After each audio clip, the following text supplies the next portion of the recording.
Good evening, everyone. Let's continue with thermodynamics. And in our last lecture, we have dealt with enthalpy of formation. So today we'll start with enthalpy of combustion. Okay. So let's continue with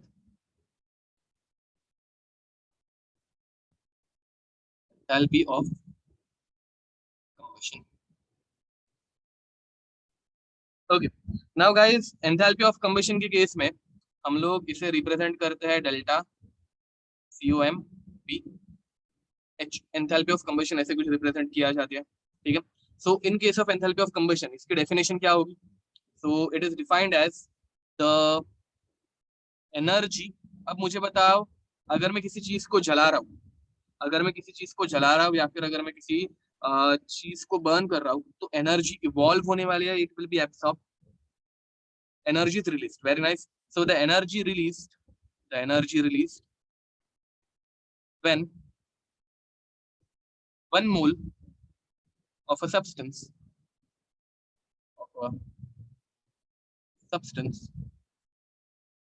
is combusted is called as enthalpy of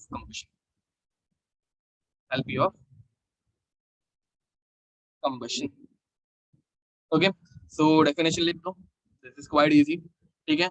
And guys, अब इसके example अगर मैं बताना चाहूँ तो H2 gas, अगर मैं इसे कंबस्ट कर रहा हूँ तो H2 gas combusted with O2 gas. अब अगेन 1 मोल ऑफ सब्सटेंस ना, हाइड्रोजन को मुझे सिर्फ 1 मोल कंबस्ट करना है.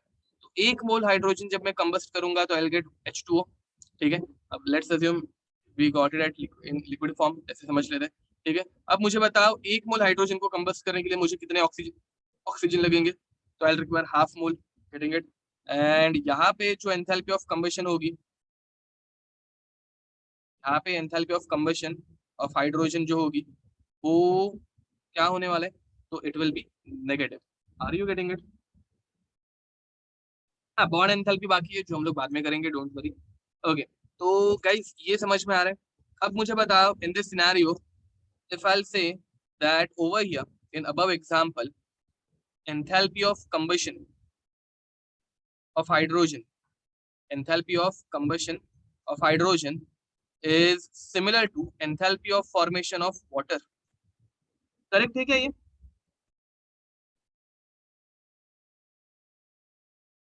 Yes guys, is it correct? It is correct, right? तो बस समझ में आ रहा है तुम लोगों को कंसेप्ट. दोनों की sign opposite. Guys sign opposite कैसे होगी? देखो, तुम लोग हाइड्रोजन को कंबस्ट कर रहे हो, सबकी एनर्जी, एंड वाटर को फॉर्म कर रहे हो, सेम टू सेम है ना. वाटर, फॉर्मेशन ऑफ वाटर की रिएक्शन लिखो. अगर मुझे वाटर बनाना है इन लिक्विड स्टेट, तो फॉर्मेशन की डेफिनेशन क्या है? फॉर्मेशन के लिए हम लोगों को एलिमेंटल फॉर्म यूज करना पड़ता है. You have to use elements from which water is formed. तो I will use hydrogen and I will use oxygen in their elemental form, in their most stable form. तो दोनों equation same ही है ना. Formation बोलो hydrogen का या combustion बोलो. समझ में आ रहा है? वाटर का फॉर्मेशन बोलो या हाइड्रोजन का कंबशन बोलो, दोनों की इक्वेशन सेम टू सेम आ रही है. तो your answer. Getting it? Is it clear? अब लाइकवाइज अगर मैं बोलूं, अगर मुझे 1 मोल CH4 कंबस्ट करना है. अब मुझे बताओ, CH4 को अगर मुझे कंबस्ट करना है, CH4 मतलब मीथेन गैस. ठीक है. तो मीथेन गैस को अगर मुझे कंबस्ट करना है तो obviously what I will use? Sign change नहीं होगा गाइस, साइन चेंज नहीं होगा. तो ऑक्सीजन के साथ मैं इसको कंबस्ट करूंगा. ठीक है. अब ऑक्सीजन के साथ जब मैं कंबशन करने वाला हूँ तो what will happen? CO2 carbon oxygen के साथ कंबाइन होकर बनाएगा CO2 gas, and hydrogen oxygen के साथ कंबाइन होकर बनाएगा 2H2O liquid. Getting it? Now over here, for 1 mole of methane, how many moles of oxygen is required? Over here, for 1 mole of methane, how many moles of oxygen is required? Obviously 2 moles of oxygen is required. अब मुझे बताओ, ये equation जो है वो सिर्फ और सिर्फ कंबशन ऑफ मीथेन ही है ना. इसमें हम लोग बोल सकते हैं क्या formation of carbon dioxide? Formation of carbon dioxide की इक्वेशन हुई क्या ये? Yep, all of these reactions are exothermic. So this combustion reaction for methane is exothermic, negative sign. ठीक है। तो गाइज ये फॉर्मेशन ऑफ CO2 नहीं है। क्यों नहीं है? बिकॉज फॉर्मेशन ऑफ CO2 की अगर मुझे इक्वेशन लिखनी है तो याद रखो, हम लोगों की मेन कंडीशन क्या है फॉर्मेशन रिएक्शन लिखने के लिए? We have to use elemental forms, we have to use elemental forms. So carbon will be use in graphitic form, in graphitic form, plus oxygen will be used in gaseous form. This is the equation for formation of carbon dioxide. अरे कुछ समझा? Formation of carbon dioxide की equation समझ में आ रही है कैसे है? तो मुझे बताओ, ये ऊपर वाली इक्वेशन और नीचे वाली इक्वेशन दोनों सेम है क्या? बिल्कुल नहीं है। Getting it? अब मुझे बताओ, ये फॉर्मेशन ऑफ कार्बन डाइऑक्साइड जो है वो कंबशन इक्वेशन भी है। Formation of carbon dioxide is combustion of what? Formation of carbon dioxide में किस चीज का कंबशन हम लोग कर रहे हैं? फॉर्मेशन ऑफ कार्बन डाइऑक्साइड में हम लोग किस चीज का कंबशन कर रहे हैं? कार्बन का कर रहे हैं। वेरी नाइस गाइस, तुम लोगों को दिख रहा है कि यहाँ पे कार्बन चला रहे हैं ना हम लोग। Carbon is burned in presence of oxygen to form carbon dioxide. Are you getting it? तो formation of carbon dioxide is nothing but combustion of carbon. Relation समझ में आ रहा है? कुछ लोगों को ऊपर डाउट आ रहा था कि सर ये वाटर एंड ये वाटर हाइड्रोजन सेम रिएक्शन कैसे हो सकती है, तो ये तुम लोगों को भी रिलेशन समझ में आया कि देखो। ठीक है, चलो guys write it down fast.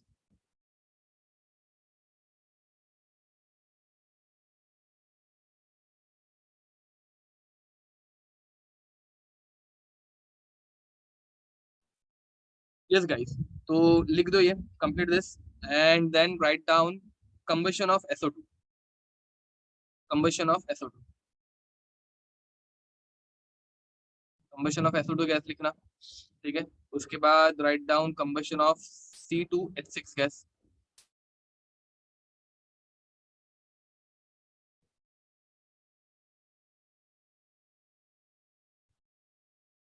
Guys तुम लोगों को नेचर में ज्यादा स्टेबल कौन है वो अगर सोचना होगा तो यही सोचा करो। देखो, जो चीज स्टेबल रहती है वो हायर कॉन्सेंट्रेशन में मिलेगी।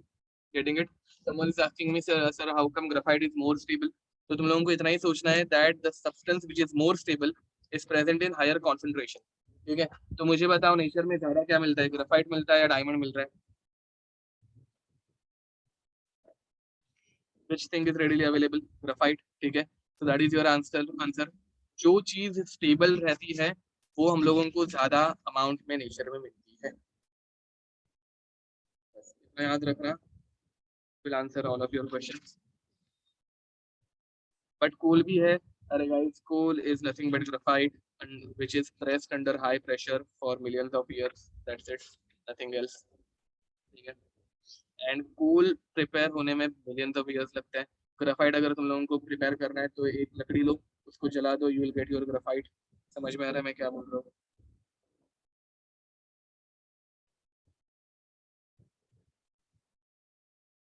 जो चीज इजीली अवेलेबल है, जस्ट किसी भी चीज को जलाओ तो लोगों को ग्राफाइट मिल जाता है, तो इजीली अवेलेबल है। एक्चुअली वो बर्न ग्राफाइट है जिसे हम लोग कोली बोलते हैं, बट अगेन, हाँ, इंसान को भी जला दो, पूरी ग्राफाइट ही मिलेगा। उतने एक्सट्रीम तक जाने की जरूरत नहीं है by the way, but still.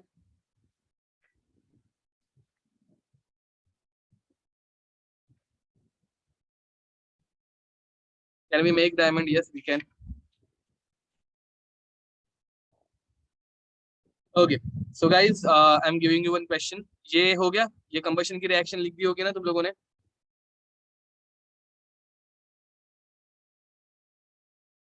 Guys हम लोग डायमंड बना सकते हैं बट वो इतने सस्ते में नहीं बनता। डोंट वरी, तुम लोग अमीर नहीं बनोगे।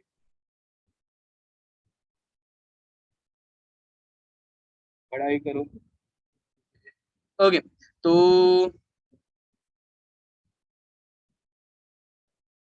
अब आगे लेट्स टेक अ क्वेश्चन। एकदम सिंपल क्वेश्चन है कंबशन रिएक्शन का। ठीक है, so first of all you need to find reaction तुम लोगों को दिया है। ठीक है, 2Fe solid plus 3/2 O2 gas giving us Fe2O3 solid, ठीक है। एंड इस रिएक्शन के लिए तुम लोगों को delta H of reaction find out करना है, ठीक है। And this you are going to find out by using, अगर देखोगे ये ऊपर वाली रिएक्शन कंबशन रिएक्शन है, दिख रही है क्या? 2 aluminium solid plus Fe2O3 solid giving us Al2O3 solid plus Fe solid to Fe solid, ठीक है। Enthalpy of this reaction is highly exothermic, ठीक है। And enthalpy of this reaction is delta H naught is minus 847.6 kilo joule per mole. किसी को अगर वो ऊपर H not क्यों लिखा है इसका डाउट होगा, यहाँ पे भी H नॉट अटैच कर देना, ठीक है। तो मैं तुम लोगों को मीनिंग बता दूंगा उसका, डोंट वरी, पहले ये लिख दो। नॉर्मल जो हम लोगों ने क्वेश्चन सॉल्व किया था पहले वैसे ही सॉल्व करना है। Then 2 aluminium solid plus 3/2O2 gas giving us Al2O3 solid, and delta H naught, even this is a very exothermic reaction. For this equation is minus 1670 kilojoule per mole, ठीक है। By the way guys, this reaction is called as thermite process, तुम लोगों को पता होगा ना, ठीक है। तो इस रिएक्शन में टेम्परेचर जो है वो बहुत हाई चला जाता है, ठीक है। 4000 to 5000 डिग्री सेल्सियस तक इस रिएक्शन में टेम्परेचर पहुंच जाता है। And usually this reaction is really exothermic, ठीक है। बहुत ज्यादा हीट इसमें इसमें जनरेट होती है। ये कहाँ पे यूज होती है रिएक्शन पता है कि तुम लोगों को? Thermite process is used in, या it can melt diamond easily. Diamond से जरा आगे बढ़ो, डायमंड को मेल्ट करके कुछ, हाँ, रेलवेज रेलवेज पे फॉर्म करने में, ठीक है। रेलवेज में मेटल्स को कनेक्ट करने में हम लोग ये यूज करते हैं, करेक्ट बोल रहे हो, ठीक है। तो चलो लिख दो ये रिएक्शन एंड इसका आंसर निकालो। आविष्कार करेक्ट आंसर है, very nice. Shreyas correct answer है।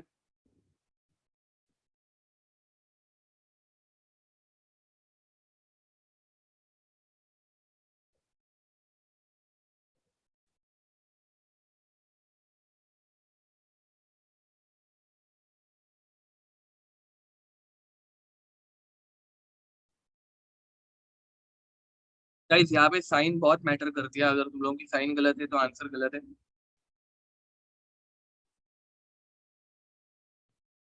Enthalpy of reaction over here, enthalpy of reaction is same as enthalpy of combustion, correct बोल रहे हो, ओके। मैं करेक्ट आंसर है, नील करेक्ट आंसर है। गाइस आंसर बताओ चलो जल्दी, बहुत सिंपल क्वेश्चन है। चेतन करेक्ट आंसर है, चेतन बोरकर करेक्ट आंसर है, धनंजय करेक्ट, उन्नति correct.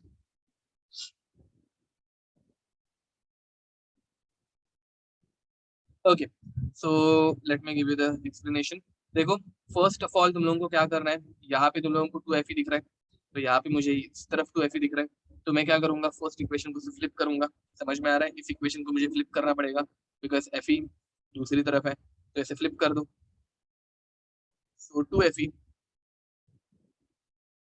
Plus Al2O3 gives us Fe2O3 plus 2L, ठीक है। एंड अगर तुम लोग किसी इक्वेशन को फ्लिप करते हो तो उसकी डेल्टा एच की वैल्यू की साइन चेंज कर देना, ठीक है। एंड सेकंड इक्वेशन में मुझे 3/2O2 चाहिए, 3/2O2 मुझे इस तरफ दिख रहा है, तो 3/2O2 सेकंड इक्वेशन में जो कि मुझे जिस तरफ चाहिए रिएक्टेंट साइड पे चाहिए उसी साइड है, तो मैं उसे वैसे के वैसे लिखूंगा। 2 aluminium plus 3/2O2 gives us Al2O3। अब कैंसिलेशन करना स्टार्ट करो, क्या क्या कैंसिल आउट हो रहा है देखो। तो first of all Al2O3 and Al2O3 cancel out हो गया, 2Al and 2Al cancel out हो गया। सेकंड इक्वेशन तुम लोगों ने जैसी थी वैसे के वैसे लिखी थी, तो उसको चेंज नहीं किया, and you will get your answer as minus 822.4 kilojoule per mole. Any doubt इसमें? किसी कुछ डाउट पूछो।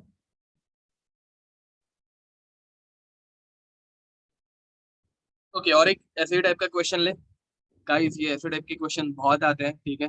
नर्स्ट इक्वेशन के ऊपर बहुत सारे क्वेश्चन आते हैं।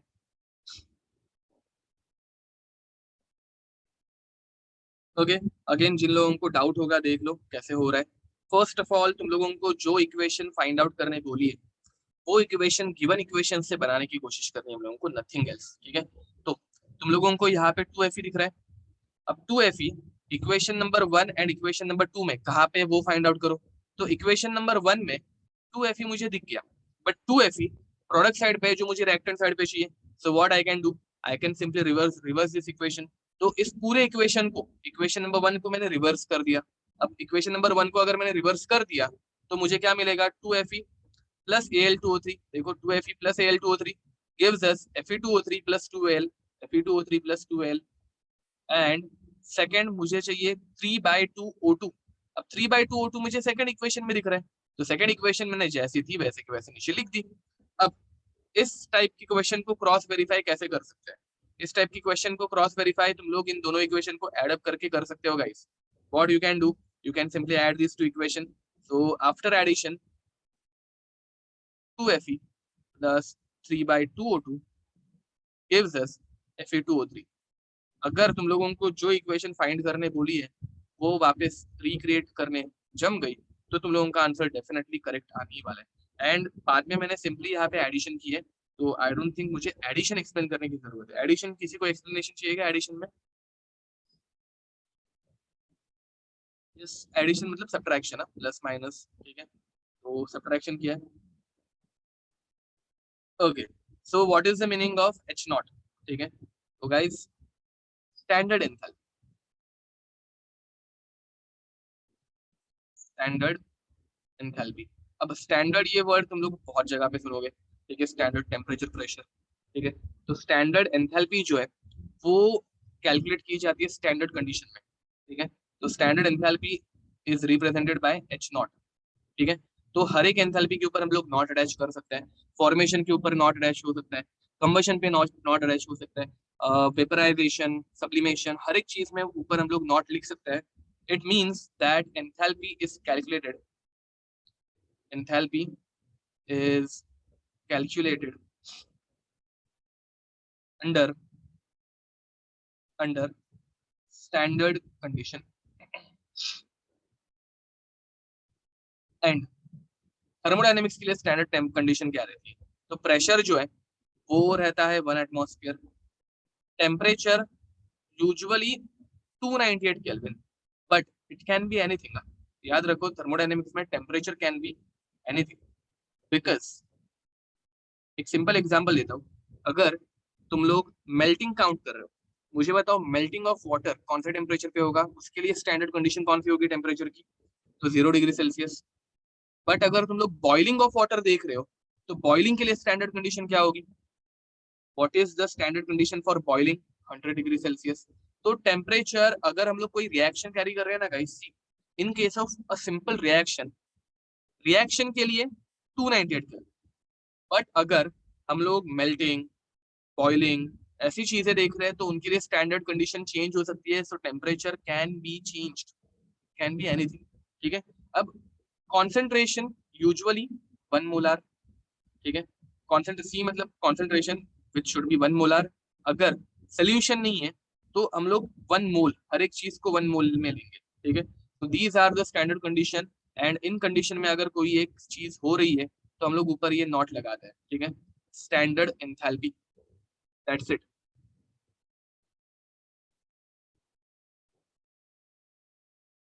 टेम्परेचर हमेशा केल्विन में, ये मैंने तुम लोगों को 11 से बोल के रखा है। ठीक है, टेम्परेचर हमेशा केल्विन में ही रहता है। ठीक है, तो guys let's take another question. Next question is SiO2 plus 3 carbon graphite form. ठीक है, मैं अभी स्टेट नहीं लिख रहा हूँ गाइस, सॉलिड, लिक्विड, गैस वो सब मैं लिखते नहीं बैठ रहा हूँ।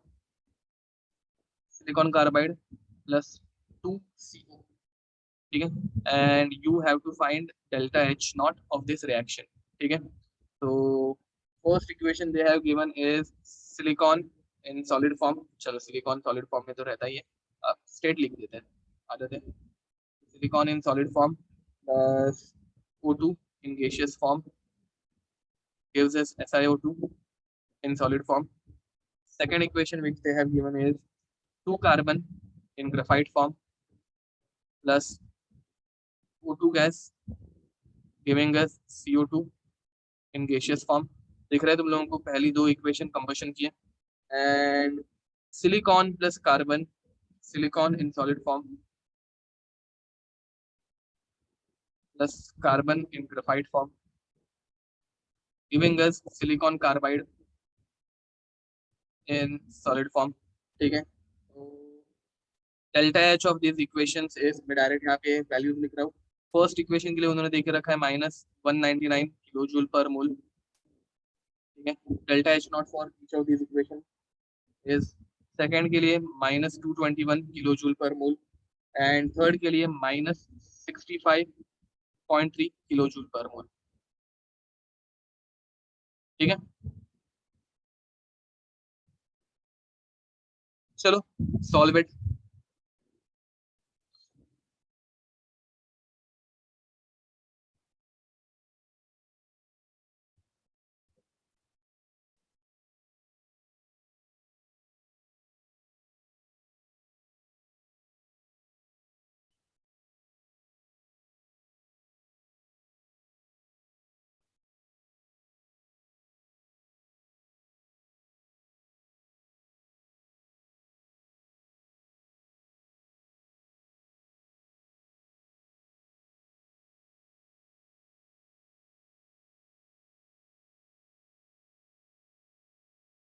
Guys, a small mistake.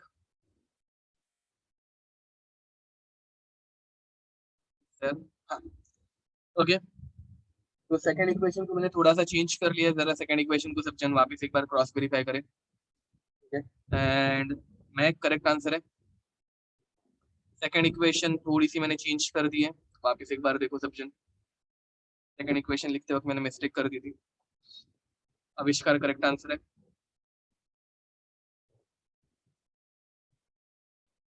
Yash correct answer है. श्रेय करेक्ट आंसर है. पूर्वल करेक्ट आंसर है.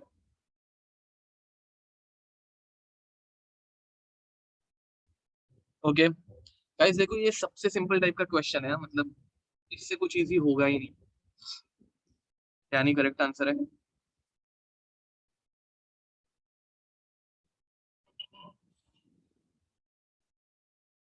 चेतन करेक्ट आंसर है. करेक्ट आंसर है. यस करेक्ट आंसर है. ओके, सो चलो अब देखते हैं कैसे आएगा इसका आंसर. सो गाइस, सबसे पहले तुम लोगों को SiO2 चाहिए. मुझे बताओ SiO2 कौन सी इक्वेशन में दिख रही है. तो SiO2 मुझे फर्स्ट इक्वेशन में दिख रहा है. अब फर्स्ट इक्वेशन में वो प्रोडक्ट साइड पे है, मुझे उसको रिएक्टेंट साइड पे लेके जाना पड़ेगा. सो आई जस्ट फ्लिप इट. ठीक है, तो फर्स्ट इक्वेशन को फ्लिप कर दो. SiO2 gives us Si plus Si plus 2. Getting it. ठीक है, अब फर्स्ट इक्वेशन को अगर मैं फ्लिप करूंगा तो ऑब्वियसली मुझे साइन चेंज करनी पड़ेगी. -911 से +911 हो गया. अब मुझे 3 कार्बन दिख रहे हैं. अब 3 कार्बन में से गाइस अगर तुम लोग नोटिस करोगे तो 2 कार्बन मुझे सेकंड इक्वेशन में दिख रहा है एंड 1 कार्बन मुझे थर्ड इक्वेशन में दिख रहा है. तो इट इज क्वाइट कंफ्यूजिंग. ठीक है, कि हम लोग कौन से इक्वेशन को ले, या फिर थर्ड इक्वेशन को मैं 3 से मल्टीप्लाई कर सकता हूँ, या फिर सेकंड इक्वेशन को मैं 3/2 से मल्टीप्लाई कर सकता हूँ. तो हम लोगों को पक्का पता है क्या कि क्या करना है? नहीं पता. याद रखो, जब कभी कोई एक चीज, कोई एक सब्सटेंस दो इक्वेशन में प्रेजेंट हो, उसे इग्नोर कर दो. Don't think about it. ठीक है, so what we will do now, will go towards product side. Product side में मुझे SiC सिलिकॉन कार्बाइड दिख रहा है and silicon carbide I can find in my last equation. समझ में आ रहा है मैं क्या बोल रहा हूँ? अगर कार्बन सेकेंड एंड थर्ड दोनों इक्वेशन में है तो दोनों को भूल जाओ, दोनों को इग्नोर करो and move towards product side. ठीक है, एंड प्रोडक्ट साइड में तुम लोगों को सिलिकॉन कार्बाइड दिख रहा है, तो सिलिकॉन कार्बाइड मुझे थर्ड इक्वेशन में दिख रहा है, तो सिलिकॉन कार्बाइड यहाँ पे ऐड कर दो. Silicon carbide, sorry, third equation में प्रोडक्ट साइड पे है तो जिस साइड चाहिए उसी साइड पे है, तो थर्ड इक्वेशन ऐड कर दो. Silicon plus carbon gives us silicon carbide and equation को जैसे के जैसे लिखा, तो -65.3 ठीक है। And finally 2CO, and 2CO मुझे सेकंड इक्वेशन में प्रोडक्ट साइड पे दिख रहा है, तो सेकंड इक्वेशन ऐड कर दो। तो सेकंड इक्वेशन अगर हम लोगों ने ऐड किया तो 2 carbon plus O2 gives us 2CO, and इसे भी ऐड कर दो तो minus 221 kilo joule per mole. And guys in सब के एडिशन जब हम लोग कर रहे हैं तो तुम लोगों का जो आंसर आया, answer is plus 624.7 kilo joule per mole. Perfect. इन सबको हम लोग जब ऐड करेंगे तो कैंसलेशन होने ही वाला है, ठीक है। तो देखो क्या क्या कैंसिल आउट हो रहा है यहाँ पे, कैंसलेशन क्या क्या हो रहा है, तो O2 and O2 cancel out हो रहा है, ठीक है। Silicon and silicon cancel out हो रहा है, and overall reaction which is there is SiO2 plus carbon, कितने कार्बन, तो 3 कार्बन, एक और दो, 3 carbon gives us SiC plus 2CO।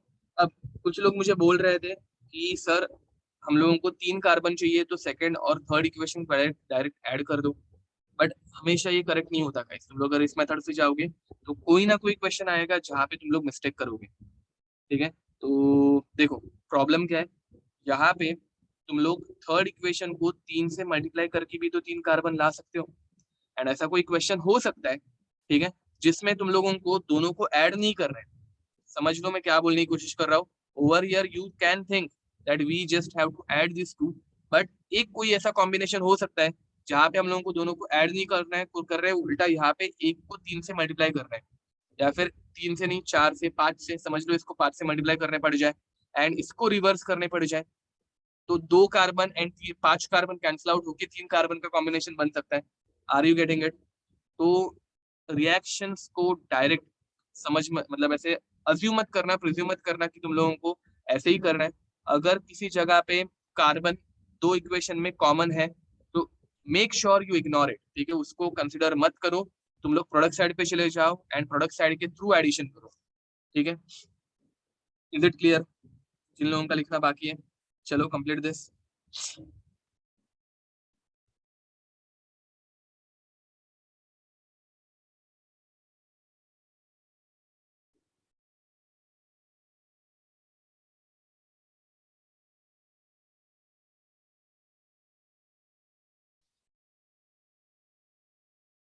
Okay so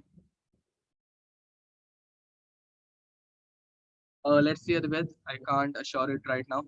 Okay, so guys, आगे बढ़े। Next topic is reaction enthalpy by using formation and combustion enthalpy, ठीक है। तो देखो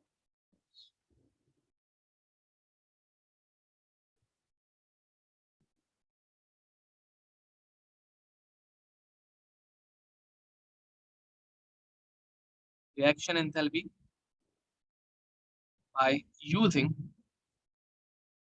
formation and combustion enthalpy, ये हुआ है क्या अपना, ये टॉपिक हुआ था?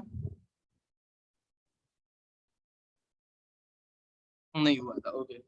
गाइस देखो ये एडिशन में तुम लोग प्लीज डाउट्स मत पूछो, ये आराम से करके देखना। तुम लोगों को अगर ये थोड़ा बहुत ऊपर नीचे कुछ हो रहा होगा, 0.7 के बदले तुम लोगों को 0.5 आ रहा है, 0.3 आ रहा है, इट डजेंट मैटर। हम लोगों को 4 ऑप्शन रहते हैं, 4 में से एक ऑप्शन ढूंढना है। तो ये पॉइंट की अगर कुछ मिस्टेक हो रही होगी तो make sure you ignore it, ठीक है।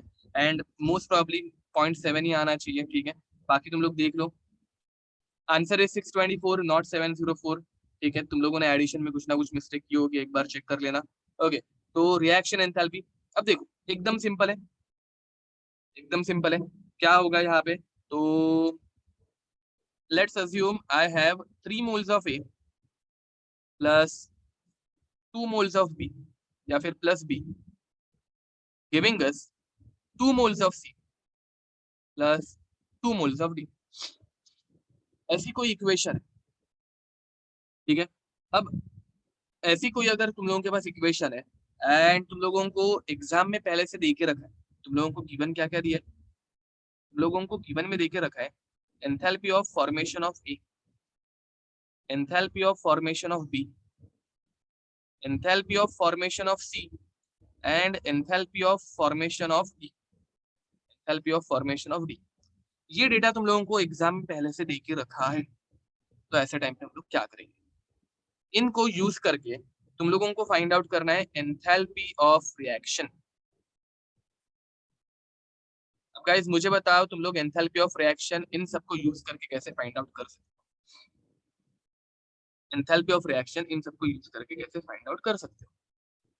अब एकदम सिंपल है, मुझे बताओ enthalpy is change in energy. Enthalpy is change in energy, correct और रॉन्ग? अब मुझे बताओ चेंज फाइंड आउट करना होगा तो तुम लोग कैसे फाइंड आउट करते हो? फॉर एग्जाम्पल, अगर मैं बोलूं कि यहाँ पे मेरा घर है, ठीक है, एंड इधर से मैंने चलना स्टार्ट किया, एंड चलते चलते मैं इस तरफ पहुंच गया, ठीक है। ये पकड़ लो, ये जीरो वाला पॉइंट था, यहाँ पे 10 मीटर की रेंज थी, एंड यहाँ पे 100 मीटर था। मैंने कितना डिस्टेंस ट्रेवल किया? मैंने कितना डिस्टेंस ट्रैवल किया? चेंज इन डिस्टेंस बताओ कितना होगा? 90 मीटर। अब तुम लोगों ने ये चेंज इन डिस्टेंस कैसे निकाला? चेंज इन डिस्टेंस तुम लोगों ने final point minus initial point करके निकाला, राइट और रॉन्ग? फाइनल माइनस इनिशियल करके, परफेक्ट। अब फाइनल माइनस इनिशियल तो 100 - 10, you will get 90 meter, right. तो अब गाइस यहाँ पे भी सिद्धेश करेक्ट बोल रहे हो, वेरी नाइस। अब यहाँ पे भी तुम लोगों को फाइनल माइनस इनिशियल करना है। मुझे बताओ फाइनल क्या है? रिएक्शन में फाइनल पॉइंट क्या रहता है? रिएक्शन में फाइनल पॉइंट क्या रहता है? प्रोडक्ट रहता है। अरे करेक्ट और रॉन्ग? तो यहाँ पे हम लोग बोलेंगे enthalpy of formation of product, enthalpy of formation of product minus initial point क्या है? तो enthalpy of formation of reactant. समझ में आ रहा है? अब गाइस मुझे बताओ प्रोडक्ट और रिएक्टेंट एक एक ही एक है यार? नहीं, ऑब्वियसली प्रोडक्ट एंड रिएक्टेंट एक एक नहीं है, एक से ज्यादा है। So what we have to do, we have to add their enthalpies. And addition हम लोग जब कभी करते हैं तो वी यूज समेशन। समझ में आ रहा है मैं क्या बोल रहा हूँ? We use summation. Getting it? Is it clear? हम लोग उनकी एंथैल्पीज ऐड करेंगे क्योंकि एक से ज्यादा प्रोडक्ट है और एक से ज्यादा रिएक्टेंट है। अब गाइस मुझे बताओ एंथैल्पी ऑफ फॉर्मेशन हमेशा कितने मोल के लिए रहती है? एंथैल्पी ऑफ फॉर्मेशन हमेशा कितने मोल्स के लिए रहती है? 1 मोल के लिए रहती है। अब मुझे बताओ यहाँ पे ए का मैंने एक ही मोल यूज किया है क्या यार? यहाँ पे मैं ए का एक ही मोल यूज कर रहा हूँ क्या? No, I am using 3 moles। So obviously I will have to multiply this enthalpy by 3। मतलब I will multiply this enthalpy with a coefficient, and उस कोएफिशिएंट को हम लोग बोल रहे हैं nu, nu P and nu R. समझ में आ रहा है? See nu P and nu R. Nu P is stoichiometric coefficient, stoichiometric coefficient of product, ठीक है, and nu are is stoichiometric coefficient, stoichiometric coefficient of reactant, ठीक है। अब ये सिर्फ लिखने आना चाहिए और ये बहुत इजी हो जाता है। एक बार अगर तुम लोगों को ये थोड़ा सा भी हम लोगों ने वर्बली देखा तो थोड़ा सा तुम लोगों को डिफिकल्ट लग सकता है कुछ लोगों को, बट ये लिखना बहुत इजी हो जाता है। Let's take an example.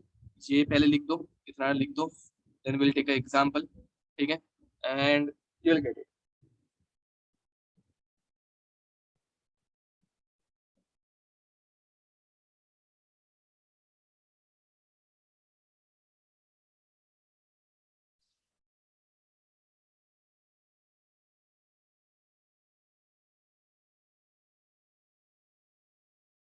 Okay guys, हो गया लिख के? दो एक क्वेश्चन में इसके ऊपर।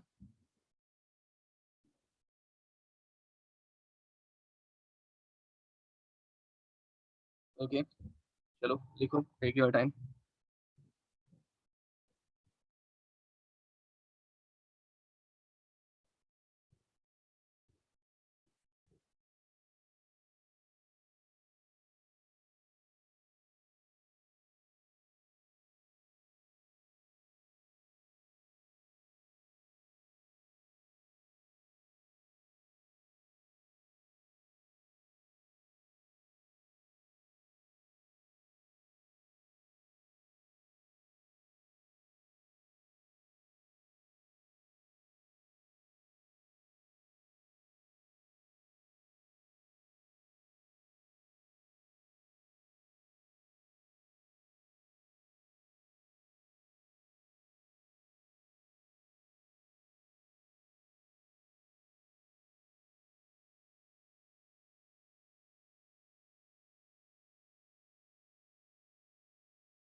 Okay, so guys now I am giving you one question, ठीक है, एंड क्वेश्चन कैसे सॉल्व करना है वो मैं पहले तुम लोगों को एक्सप्लेन कर रहा हूँ, और उसके बाद फिर तुम लोगों को और एक question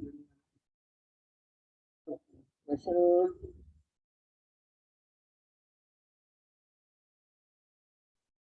obviously you have to calculate enthalpy of reaction.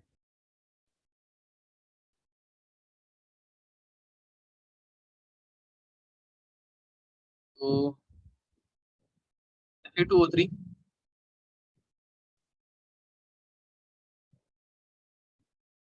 solid plus 3CO gas giving us 2Fe solid plus 3CO2 gas. ठीक है, given that enthalpy of formation of Fe2O3 is minus 824.2 kilojoule per mole, then enthalpy of formation of CO is minus 110.5 kilojoule per mole, and enthalpy of formation, by the way हर एक के ऊपर not है, ठीक है, not मतलब standard enthalpy, तो not इतना कुछ इंपॉर्टेंट नहीं रहता, तुम लोगों को हमेशा स्टैंडर्ड एंथैल्पी दी रहेगी, which is minus 393.5 kilo joule per mole. ठीक है, अब गाइस यहाँ पे क्या करना है, सो वॉइस लैग हो रहा है क्या? सबसे पहले तुम लोगों को स्टैंडर्ड एंथैल्पी सब हर एक की देके रखी है, एंथैल्पी ऑफ फॉर्मेशन हर एक की देके रखी है तुम लोगों को, तो एंथैल्पी ऑफ फॉर्मेशन देके रखी है, तो एंथैल्पी ऑफ रिएक्शन हम लोगों को फाइंड आउट करना है।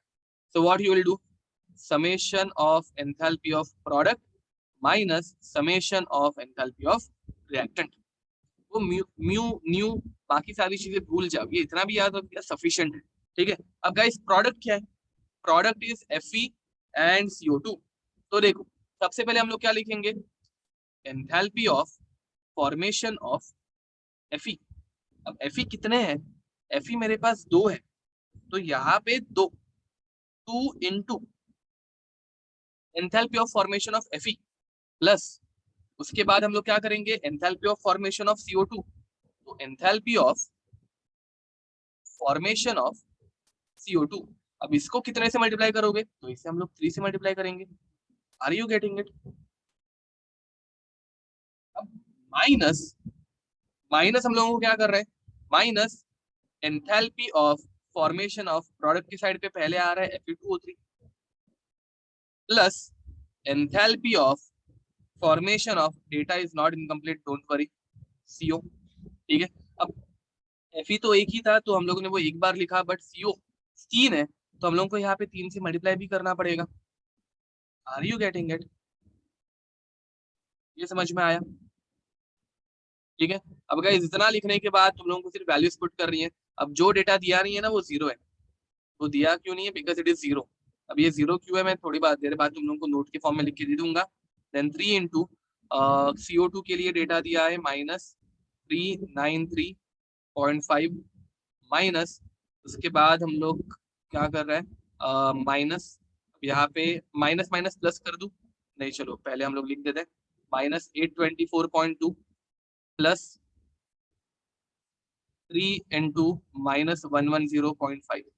ठीक है, तो यहाँ पे मल्टीप्लीकेशन कर दो तो हो जाएगा 15, 1 कैरी फॉरवर्ड हो गया 10, 1 कैरी फॉरवर्ड हो गया 8, 11 माइनस, अब माइनस माइनस प्लस हो जाएगा, बट थोड़ी देर के बाद करते हैं, -824.2 प्लस यहाँ पे मल्टीप्लीकेशन होगा तो आंसर आएगा 331.5 if I am not wrong, correct? ठीक है, अब यहाँ हाँ बाय द वे ये माइनस साइन है, मतलब over here this is also minus. ठीक है, तो माइनस माइनस प्लस 1180.5, ओके ये भी माइनस में था ना, सॉरी, माइनस, अब अंदर की तरफ एडिशन होगी तो ये हो जाएगा 7.4 प्लस 1 5, 2 प्लस 3 5 एंड 8 प्लस 3 11। ठीक है, ये भी माइनस में, अब माइनस ब्रैकेट ओपन करने के बाद प्लस हो जाएगा, तो -1180.5 plus 1155.7. Getting it? And your answer is minus 24.8 kilojoule per mole. That is your answer.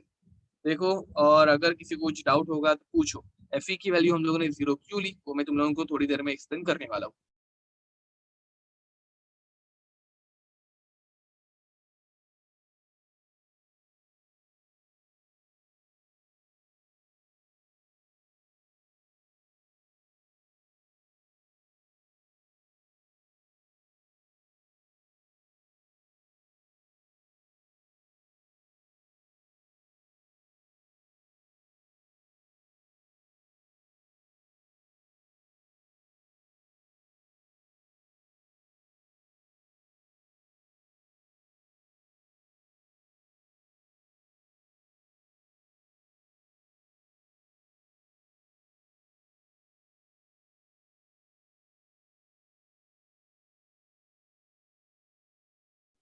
तो गाइस, शुड वी कंटिन्यू?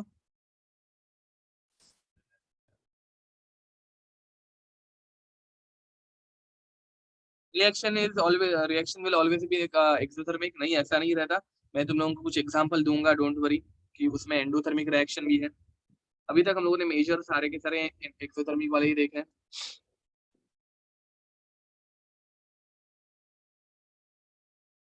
हाँ, y वैल्यू इज 0। बता रहा हूँ, don't worry. Bye the way guys, तुम लोग खुद अगर सोचोगे, फॉर्मेशन एंथैल्पी की डेफिनेशन क्या है? एंथैल्पी ऑफ फॉर्मेशन की डेफिनेशन, हम लोगों को जो सब्सटेंस बनाना है वो किसे यूज करके बनाना है? हम लोगों को जो सब्सटेंस बनाना है वो किसे यूज करके बनाना है? वो एलिमेंट्स को यूज करके बनाना है, राइट? एंड हाँ, एंड Fe जो है वो खुद एक एलिमेंट है। अरे, कुछ समझ में आ रहा है? हम लोगों को फॉर्मेशन जो करना है वो एलिमेंट्स को करके करना है, एंड Fe ये खुद एक नेचुरली अकरिंग स्टेबल एलिमेंट है। तो यार, Fe को बनाना है, मुझे बताओ, तुम लोगों को Fe बनाना है, एंड Fe बनाना है तो तुम लोगों को Fe यूज करना पड़ेगा, बिकॉज हम लोगों को स्टेबल आइसोटोप यूज करना है, फिर स्टेबल एलिमेंटल फॉर्म यूज करना है। मुझे बताओ, Fe को Fe में चेंज किया, कितनी एनर्जी की चेंज होगा यार? तुम लोगों ने Fe लिया और Fe में कन्वर्ट कर दिया, एंथैल्पी का चेंज कितना आएगा? कुछ किया ही नहीं ना, Fe को Fe में कन्वर्ट किया, that's it. Are you getting it? Again let me repeat it. ठीक है, एकदम सिंपल एक्सप्लेनेशन है। देखो, तुम लोगों को अगर एंथैल्पी ऑफ फॉर्मेशन की डेफिनेशन याद होगी, तो you have to form a substance by using most stable elemental form, and Fe का most stable elemental form Fe होगा, because Fe itself is an element. मतलब तुम लोगों ने आयरन लिया एंड आयरन में कन्वर्ट किया, कुछ एनर्जी का चेंज हुआ क्या? बिल्कुल नहीं। Energy change is zero, and hence enthalpy of formation of all element is zero.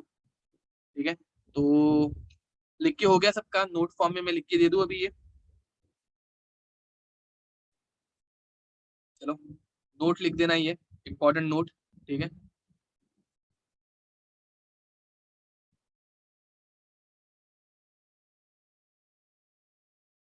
Enthalpy of formation of elements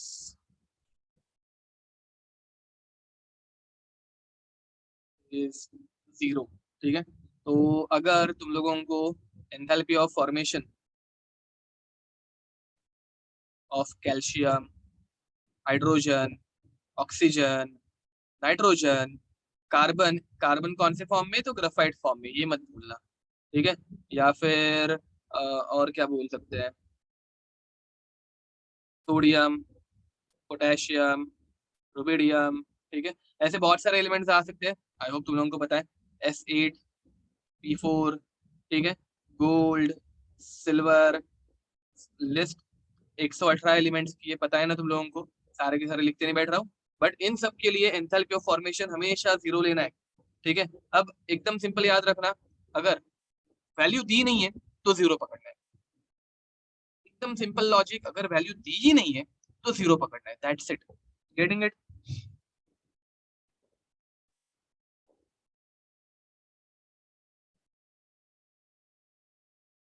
बाकी गाइस कुछ दिमाग में मत रखो, अगर वैल्यू दी नहीं है, diamond is stable form, diamond most stable form रहता है क्या? नहीं।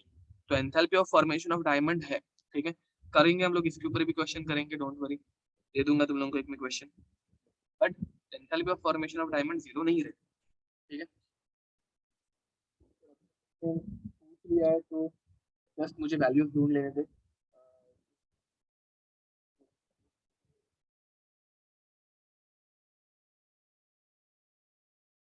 Just a minute, let me find it, तब तक लिख लो तुम लोग। मैं तुम लोगों को ये क्वेश्चन ही देने वाला था ना, बट डायमंड वाला क्वेश्चन हम लोग बाद में करेंगे। मुझे दूसरा एक क्वेश्चन एक्चुअली देना था, डायमंड की एंथैल्पी ऑफ कंबशन। एक काम करते, मैं थोड़ी देर में गूगल कर लूंगा, ठीक है। अभी के लिए तुम लोगों को एक दूसरा क्वेश्चन दे देता हूँ, वो तब तक सॉल्व करो, तब तक मैं डायमंड की एंथैल्पी ऑफ कंबशन गूगल कर लूंगा। Question is calculate enthalpy of formation of C6H6। Calculate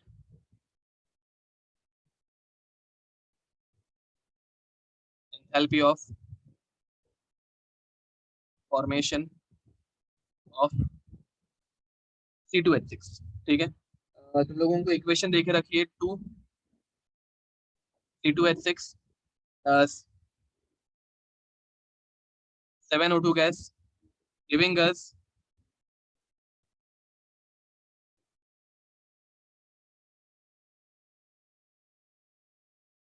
4CO2 gas plus 6H2O liquid. Okay, and they have given us the data. Enthalpy of formation of CO2 is minus 393.5 kilojoule per mole, and enthalpy of formation of water is minus 285.8 kilojoule per mole, ठीक है। Guys, complete data is given, ये solve करो चलो जल्दी।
Guys sorry, question तुम लोग solve कर ही नहीं सकते।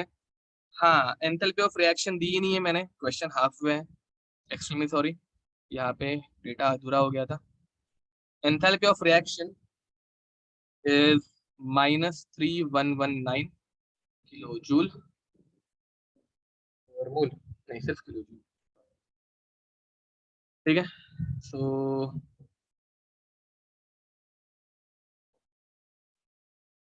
एक्चुअली मेरा ध्यान नहीं था, मैं खुद डायमंड की कंबशन एंथैल्पी फाइंड आउट कर रहा था, जिस वजह से थोड़ा सा फंबल हो गया। Anyway,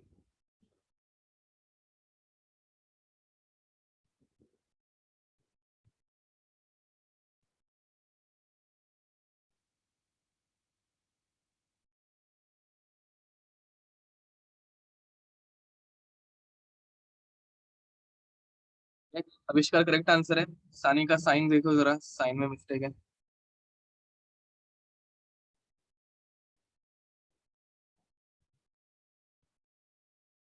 हाँ, इट इज करेक्ट सानी का। ओके, सो गाइस आगे बढ़े।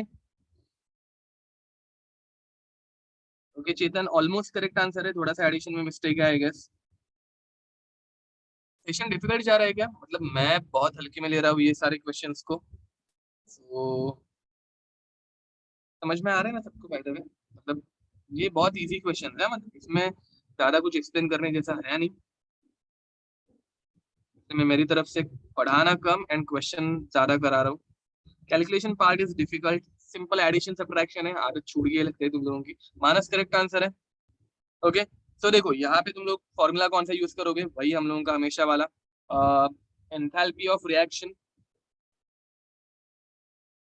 Is summation of enthalpy of product minus summation of enthalpy of reaction। Simple इतना ही यूज कर रहे हैं, ठीक है। Now what will happen guys? So enthalpy of reaction हम लोगों को पहले से देके रखी है। मैं डायरेक्ट करूँ पहले मैं लिख के देता देता हूँ तुम लोगों को, चलो। तो enthalpy of reaction will become, product side पे देखो क्या है, 4 into enthalpy of formation of CO2 plus 6 into enthalpy of formation of water minus, अब रिएक्टेंट साइड पे देखो क्या है, 2 into enthalpy of formation of C2H6 plus 7 into enthalpy of formation of O2। अब गाइस मुझे बताओ enthalpy of formation of O2 कितना रहता है? यानी करेक्ट आंसर है, चैतन्य करेक्ट आंसर है। Enthalpy of formation of oxygen zero, very nice, correct बोल रहे हो, ये जीरो आएगा। क्यों पता है ना, ऑक्सीजन इज अ एलिमेंट, ठीक है। अब enthalpy of formation of water कितना देके रखा है? तो 4 into -285.8 प्लस 6, सॉरी CO2 है ये, माय बैड, ये CO2 था। 4 into CO2 के लिए -393.5, -393.5 प्लस 6 into -285.8 माइनस 2 into, अब यहाँ पे हम लोगों को इसकी वैल्यू हम लोगों को निकालनी है। तो enthalpy of formation of C2H6 हम लोगों को निकालना है, +0, तो वो हम लोग इग्नोर कर देंगे, ठीक है। एंड एंथैल्पी ऑफ रिएक्शन अभी हम लोगों को पहले से देखी रखी है, enthalpy of reaction is -3119 kilo joule per mole, getting it? ठीक है, तो finally what we will get, -3119 is equals to, अभी यहाँ पे 4 से मल्टीप्लाई कर दो, 0.12 एंड 2 तो 14, 1 कैरी फॉरवर्ड हो गया, तो 3 कैरी फॉरवर्ड हो गए तो 15। देखो कैलकुलेशन करेक्ट जा रहा है मेरा। माइनस, अब यहाँ पे 6 8 था 48, तो 4 कैरी फॉरवर्ड हो गए 30, तो 3 कैरी फॉरवर्ड हो गए तो 51, तो 5 कैरी फॉरवर्ड हो गए एंड 51, तो 5 कैरी फॉरवर्ड हो गए 17। करेक्ट है कैलकुलेशन देखो, -2 into enthalpy of formation of C2H6, ठीक है।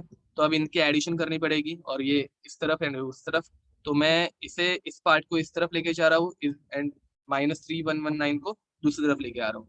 तो 2 times enthalpy of formation of C2H6 is equals to, अब इसके एडिशन अगर हम लोग करेंगे तो ये हो जाएगा 8.4 + 4 8, 1 + 7 8, 7 + 5 12 एंड 3, माइनस में -3119, तो ये उस तरफ जाके प्लस हो जाएगा, ठीक है।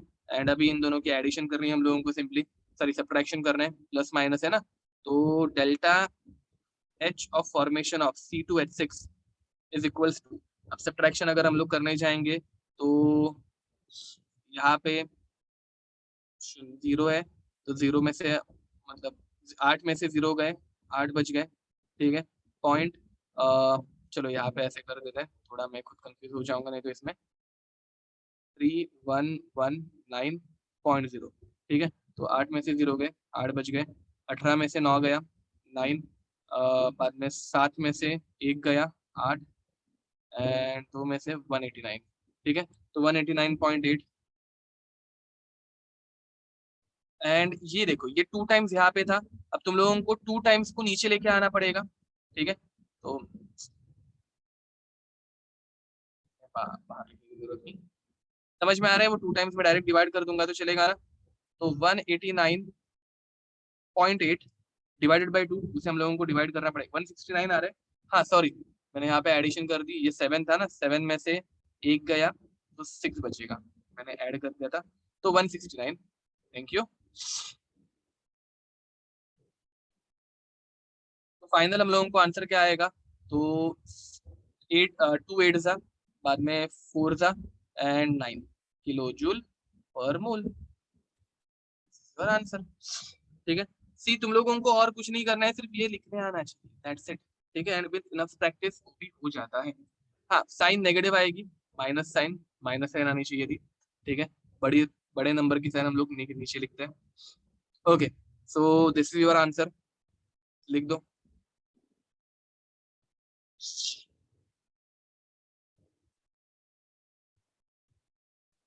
कैलकुलेशन थोड़ा सा लंबा चौड़ा हो सकता है, ठीक है।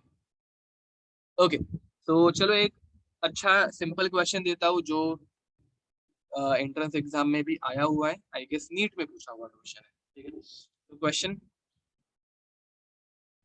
Question is calculate enthalpy of formation of carbon in diamond form, ठीक है, carbon in diamond form, given that enthalpy of combustion of carbon in graphite form is minus 393.5 kilo joule per mole. अब यहाँ पे तुम लोगों के answer wrong होने वाले हैं, and in diamond form it is minus 395.4 I guess, 395.4 kilo joule per मोल।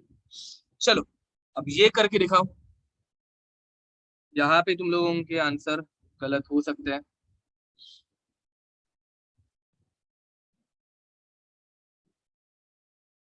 ऐसे this is just addition and subtraction, तुम लोगों को इंटीग्रेशन करने की आदत है यार, एडिशन सब्ट्रैक्शन में तुम लोगों को क्या तकलीफ होनी चाहिए, मतलब मुझे ये समझ में नहीं आ रहा।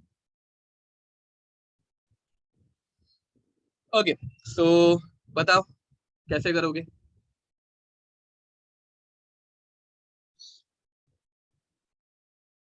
क्या करेक्ट आंसर है, बट साइन भी करेक्ट है, समीक्षा करेक्ट आंसर है,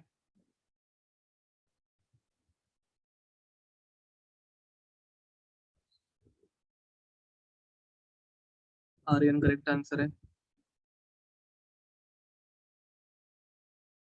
वैष्णव करेक्ट आंसर है, महेश करेक्ट आंसर है,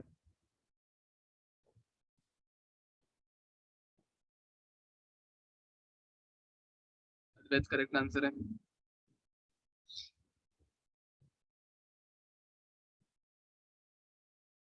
अद्वैत करेक्ट आंसर है।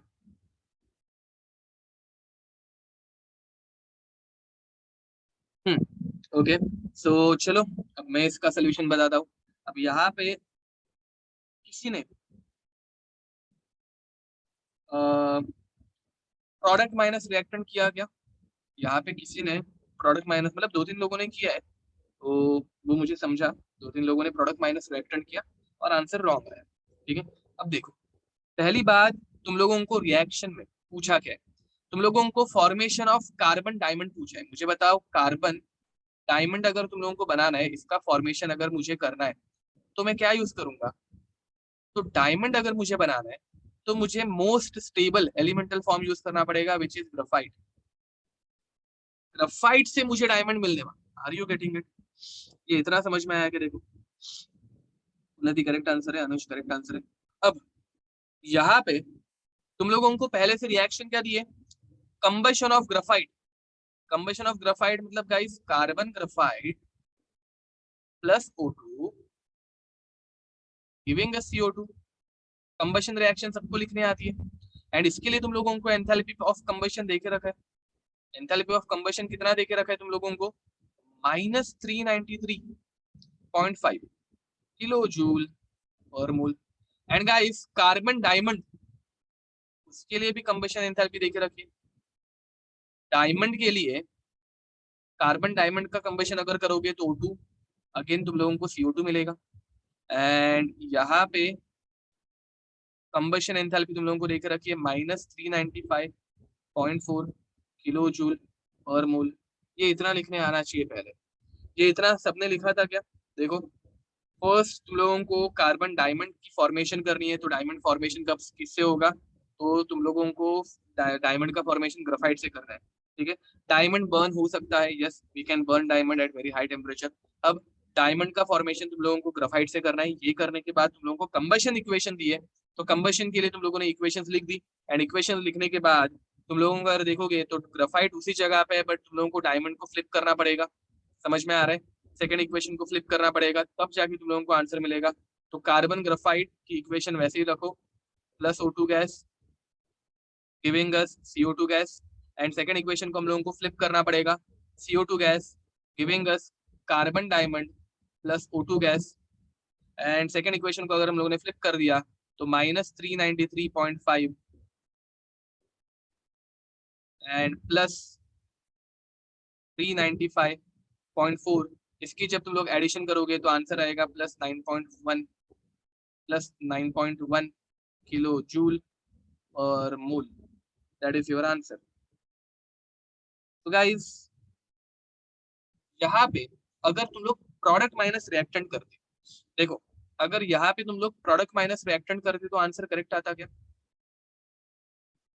कुछ लोगों ने ये किया था bye the way, summation of product minus summation of reactant. अगर ये करते तो तुम लोगों का आंसर करेक्ट आता क्या? प्रोडक्ट क्या है? डायमंड है। हाँ, तो आंसर नेगेटिव साइन में आता। Very nice. तो 395.4 माइनस 393.3, अगर ये करते तो तुम लोगों का आंसर आता -1.9, तो तुम लोगों का आंसर रॉन्ग हो जाता, ठीक है। तो मुझे बताओ, ये वाला जो फॉर्मूला है वो हम लोगों ने किसके लिए डिराइव किया था? हाँ, ये हम लोगों ने फॉर्मेशन के लिए डिराइव किया था, याद रखो। वो ऊपर जब मैंने तुम लोगों को दिया था तो फॉर्मेशन के लिए था। कंबशन के लिए अगर तुम लोगों को सेम चीज डिराइव करनी है, कंबशन के लिए अगर तुम लोगों को सेम चीज डिराइव करनी है, तो एंथैल्पी ऑफ रिएक्शन, इसके ऊपर क्वेश्चन आते हैं नहीं, बट अगर फिर भी एक शॉर्टकट अपने पास रहना चाहिए, तो हम लोग क्या करेंगे? कंबशन के लिए अगर हम लोगों को ये फॉर्मूला चाहिए तो हम लोग लिखेंगे enthalpy of combustion of reactant minus enthalpy of combustion of product. यहाँ पे रिएक्टेंट माइनस प्रोडक्ट करना पड़ता है गाइस, यहाँ पे हम लोगों को रिएक्टेंट माइनस प्रोडक्ट करना पड़ता है। अब देखो जरा, ऊपर वाले इक्वेशन में अगर तुम लोग ये वैल्यूज पुट करोगे तो you will get your correct answer. यहाँ पे देखो, अगर तुम लोगों को डायमंड और ग्राफाइट में आंसर अगर डायरेक्ट चाहिए रहता तो तुम लोग क्या करोगे? ग्राफाइट रिएक्टेंट माइनस प्रोडक्ट मतलब graphite, so -393.5 minus product to diamond which is -395.4। तो दोनों को हम लोग जब एड अप करते तो you would have got an answer +1.9। तो यहाँ पे तुम लोगों को रिएक्टेंट माइनस प्रोडक्ट करना पड़ता है। अब इसका एक्सप्लेनेशन एकदम सिंपल लैंग्वेज में बता रहा हूँ, देखो। फॉर्मेशन करते हो, देखो आप फॉर्मेशन रिएक्शन के ऊपर जरा जाते हैं। मुझे बताओ, फॉर्मेशन के टाइम पे तुम लोगों को चीज जो चाहिए थी, फॉर एग्जांपल तुम लोग फॉर्मेशन ऑफ Fe2O3 बोल रहे हो, तो in case of formation of Fe2O3 कहाँ पे फॉर्म होता है? देखो, 2Fe plus 3/2O2 giving us 2Fe2O3। ये जो है वो प्रोडक्ट साइड पे मिलता है। फॉर्मेशन में हम लोगों को जो चीज फॉर्म करनी है वो प्रोडक्ट साइड पे मिलती है, बट कंबशन के केस में जिस चीज को हम लोग कंबस्ट करते हैं वो रिएक्टेंट साइड पे रहती है। तुम लोगों को समझ में आ रहा है? उनका रोल फ्लिप कर दिया हम लोगों ने। फॉर्मेशन में जो चीज फॉर्म हो रही है वो प्रोडक्ट साइड पे फॉर्म होती है, बट कंबशन में जो चीज कंबस्ट हो रही है वो रिएक्टेंट साइड पे है। मतलब अगर हम लोगों को सेम कंबशन के लिए फॉर्मूला डिराइव करना है तो रिएक्टेंट के फॉर्मूला का उल्टा करना पड़ेगा, फ्लिपिंग करनी पड़ेगी। देखो इसके ऊपर क्वेश्चन पूछे जाते है तो नहीं, बट स्टिल एक शॉर्टकट फॉर्मूला एग्जाम में हम लोगों का टाइम सेव कर सकता है, इसलिए बता के रख रहा हूँ। ठीक है, इसके ऊपर अगर क्वेश्चन आए तो तुम लोग डायरेक्ट हेस लॉ से सॉल्व कर सकते हो।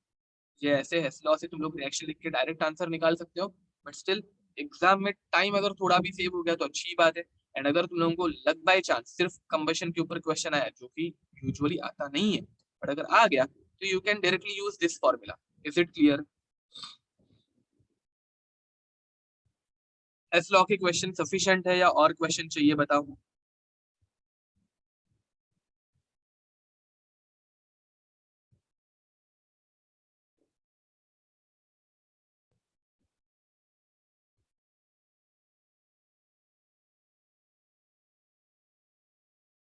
हाँ, this reaction is endothermic, very nice. अब तब बहुत सारे लोगों का आंसर है सफिशिएंट है, तो सफिशिएंट है ऐसे मान के चलते हैं। ठीक है, now will continue with when a reaction is endothermic. ठीक है, या फिर एंडोथर्मिक रिएक्शंस कब होती है, जो कि यूज सिर्फ हम लोग फॉर्मेशन में देखने वाले हैं। ठीक है, सो चलो, ये ऐसा वाला क्वेश्चन आज तक कभी जेई मेंस में नहीं आया है, बट ये मेरे एग्जाम में आया था। ठीक है, तो पहली बात हम लोगों को थोड़ा मैं एक्सप्लेनेशन दे देता हूँ। ठीक है, ब्रेक थोड़ी देर में लेते हैं, डोंट वरी। पहले एक क्वेश्चन करते हैं बहुत अच्छा वाला। ठीक है, तो अब सी एस आर नेट में ये जो मैं क्वेश्चन बता रहा हूँ, ये सी एस आर, हाँ, और ये बहुत बार हुआ है गाइस, बहुत बार हुआ है कि हमारे एग्जाम में जो क्वेश्चन आया था, फॉर एग्जाम्पल समझ लो कि कोई क्वेश्चन हमारे एग्जाम में 2012 में आया है, तो सेम टू सेम क्वेश्चन बाद में 2017 जेई में रिपीट हुआ है। ठीक है, मतलब एक 4-5 साल के गैप के बाद सेम टाइप का क्वेश्चन, सेम कंसेप्ट का क्वेश्चन जेई मेंस में आ जाता है। ठीक है, तो बिकॉज जेई मेंस की लेवल भी हर हर साल वो इंक्रीज करने की कोशिश करता है, क्वेश्चन के टाइप बढ़ाने की कोशिश करता है। हमारे एग्जाम में तो वो होते ही रहता है। तो लेट्स टेक अ क्वेश्चन। ठीक है, क्वेश्चन इज, मैं पहले क्वेश्चन दे रहा हूँ, एग्जाम में अगर ऐसा क्वेश्चन आए तो तुम लोगों का लॉजिक क्या होगा वो मुझे देखना है। Which of the following will have positive enthalpy of formation? थोड़ा सा हम लोग प्योर कंसेप्चुअल पार्ट में जा रहे हैं। ठीक है, एंड ये प्योर कंसेप्चुअल पार्ट जो है वो तुम लोगों को बहुत काम आता है। ठीक है, तो देखो, option A NaCl, option B CF2, option C Na2F, option D MgO। Which one of the following will have positive enthalpy of formation? ठीक है, तुम लोगों को सिर्फ आंसर बताना है अभी के लिए। ठीक है, तो बहुत लोगों का आंसर करेक्ट आ रहा है डायरेक्ट बिना कुछ सोचे, क्योंकि एकदम सिंपल है ये, यहाँ पे एकदम छोटी सी चीज हम लोगों को नोटिस करनी है। बहुत लोगों का आंसर डायरेक्ट आ रहा है, करेक्ट आंसर आ रहा है। और तो गाइस देखो, अगर ऐसा क्वेश्चन आ जाए, ठीक है, बहुत लोगों का आंसर करेक्ट आया है, अभी कोई बताना चाहेगा कि जो तुम लोग आंसर सेंड कर रहे हो वो तुम लोगों को करेक्ट क्यों लग रहा है? मतलब किसी के पास आंसर है इसका कि तुम लोगों ने जो आंसर, बहुत लोगों ने आंसर करेक्ट सेंड किया है, मैं आंसर रिवील नहीं कर रहा हूँ ऑब्वियस है, बट वो तुम लोगों को आंसर क्यों लग रहा है, ऐसा कोई बताना चाहेगा?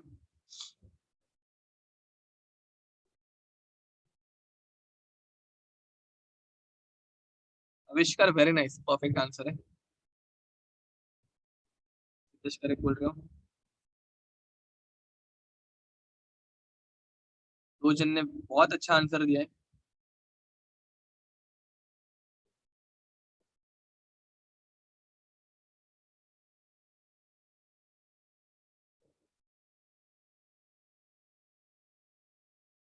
ये करेक्ट आंसर है और बहुत बहुत वैलिड आंसर है। ओके, सो गाइस देखो, इसका आंसर एकदम सिंपल है, Na2F। अब क्यों वो बताता हूँ। देखो एकदम सिंपल रीजन है, मतलब अगर हम लोगों को एग्जाम में ऐसा कोई क्वेश्चन आ जाए और हम लोगों को आंसर पता भी नहीं है, तो व्हाट वी कैन थिंक। मुझे बताओ NaCl नेचर में एग्जिस्ट करता है क्या? NaCl नेचर में एग्जिस्ट करता है? करता है, मतलब ये स्टेबल है। CaF2 नेचर में एग्जिस्ट करता है, कैल्शियम फ्लोराइड नेचर में एग्जिस्ट करता है? करता है। तो नेचर में चीज एग्जिस्ट करता है मतलब ये भी स्टेबल है। अब मुझे बताओ MgO नेचर में एग्जिस्ट करता है? नेचर में एग्जिस्ट करता है मतलब क्या टेक्स्ट बुक में देखा है आज तक? आई गेस देखा होगा MgO, तो ये भी स्टेबल है। मुझे बताओ Na2F टेक्स्ट बुक में कभी देखा है क्या? Na2F टेक्स्ट बुक में कभी देखा है क्या? नहीं देखा है। तो जो चीज टेक्स्ट बुक में नहीं देखी मतलब नेचर में एग्जिस्ट करती है? नहीं करती। जो चीज नेचर में एग्जिस्ट नहीं करती वो स्टेबल या अनस्टेबल? अनस्टेबल। पहली बात, अगर तुक्का मारना हो तो Na2F के ऊपर तुक्का क्यों मारे? बहुत सारे लोगों ने यही आंसर दिया था कि सर बाकी तीन नेचर में एग्जिस्ट कर रहे हैं, बीच वाला एग्जिस्ट नहीं कर रहा है, एंड इसकी वजह से हम लोगों ने ये सी बोला है। ठीक है, तो तुम लोगों का रीजन बहुत अच्छा था, आई लव्ड इट। ठीक है, अब जरा मीनिंग समझ लेते, देखो। और स्टेबल प्रोडक्ट, और स्टेबल प्रोडक्ट, मुझे बताओ अगर कोई चीज स्टेबल है तो उसकी एनर्जी बहुत ज्यादा या बहुत कम? मुझे बताओ अगर कोई चीज बहुत स्टेबल है तो स्टेबल चीजों की एनर्जी बहुत ज्यादा, लेस एनर्जी, वेरी नाइस। तो इट कंटेन्स लेस एनर्जी। मतलब गाइस वो बनते वक्त, देखो, समझो कि मैंने NaCl बनाया, लेट्स अज्यूम मैंने NaCl बनाया, मैंने NaCl किससे बनाया? सोडियम से एंड क्लोरीन से। NaCl बन गया और वो बहुत स्टेबल बन गया। मुझे बताओ ये बहुत स्टेबल बना तो इसने एनर्जी अपनी बढ़ाई या कम की? जब NaCl बना तो एनर्जी कम हो गई ना, लेस एनर्जी। करेक्ट।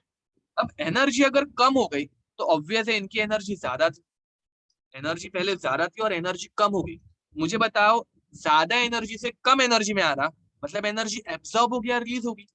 NaCl बनते वक्त एनर्जी कम हुई तो एनर्जी एब्जॉर्ब होगी या रिलीज होगी? रिलीज होगी। एंड एनर्जी रिलीज होगी मतलब एक्सोथर्मिक। समझ में आ रहा है मैं क्या बोल रहा हूँ? फॉर स्टेबल प्रोडक्ट हमेशा एनर्जी कम होती है, एंड एनर्जी कम होना मतलब एनर्जी का रिलीज होना, एंड एनर्जी रिलीज होना मतलब exothermic reaction, and exothermic reaction मतलब हम लोगों की वैल्यू रहती है नेगेटिव। समझ में आ रहा है? बट फॉर अनस्टेबल प्रोडक्ट, अगर कोई चीज अनस्टेबल बन रही है, फॉर अनस्टेबल प्रोडक्ट, उनमें बहुत ज्यादा एनर्जी रहती है, हाई एनर्जी, एंड उनमें बहुत ज्यादा एनर्जी रहती है तो वो एनर्जी क्या करेंगे? वो जब बनेंगे तो एनर्जी एब्जॉर्ब करेंगे, उनके अंदर बहुत ज्यादा एनर्जी स्टोर्ड रहती है, उन्होंने एनर्जी एब्जॉर्ब की।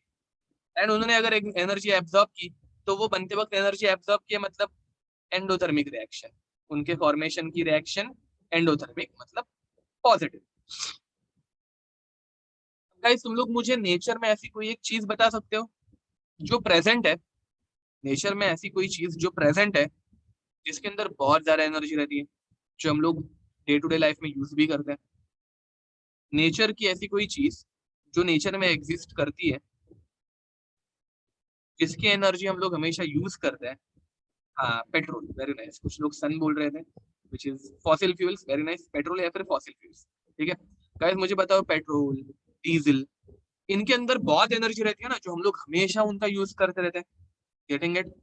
समझ में आ रहा है मैं क्या बोल रहा हूँ? एंड तो पेट्रोल और डीजल फॉर्मेशन की रिएक्शन एक्सोथर्मिक हो गया एंडोथर्मिक? एक नोट लिख देना, नोट।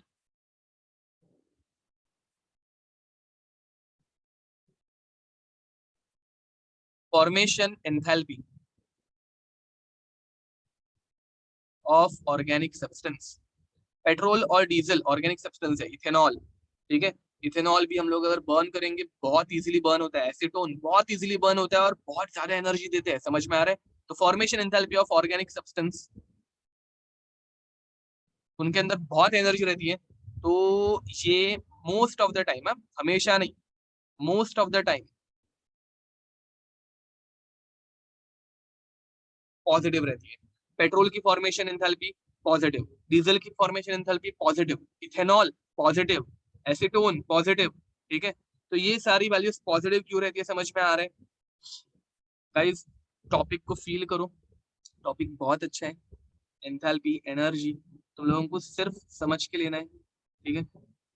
बाकी क्वेश्चन एंड आंसर तो क्या है यार, प्रोडक्ट माइनस रिएक्टेंट, या फिर वो रिएक्शन को असेंबल करो, तुम लोगों को आंसर इजीली मिल जाएगा एडिशन सब्ट्रैक्शन करके, दैट्स इट, ठीक है?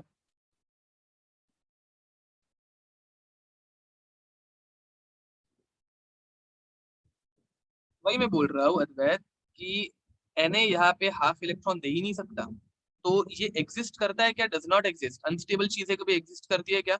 नहीं करती। दिस डज नॉट एग्जिस्ट, ये फॉर्म नहीं होता, ठीक है? समझ में आ रहा है? अनस्टेबल है मतलब इट डज नॉट एग्जिस्ट, वो एग्जिस्ट ही नहीं करेगा।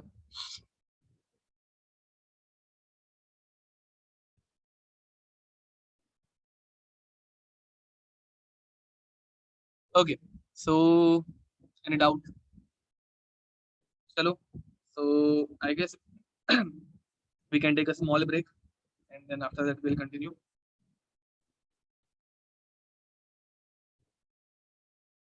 Break till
ये गाइस शुड वी कंटिन्यू? चलो, तो नेक्स्ट इज बॉन्ड एंथैल्पी। ठीक है, तो what is the meaning of bond enthalpy?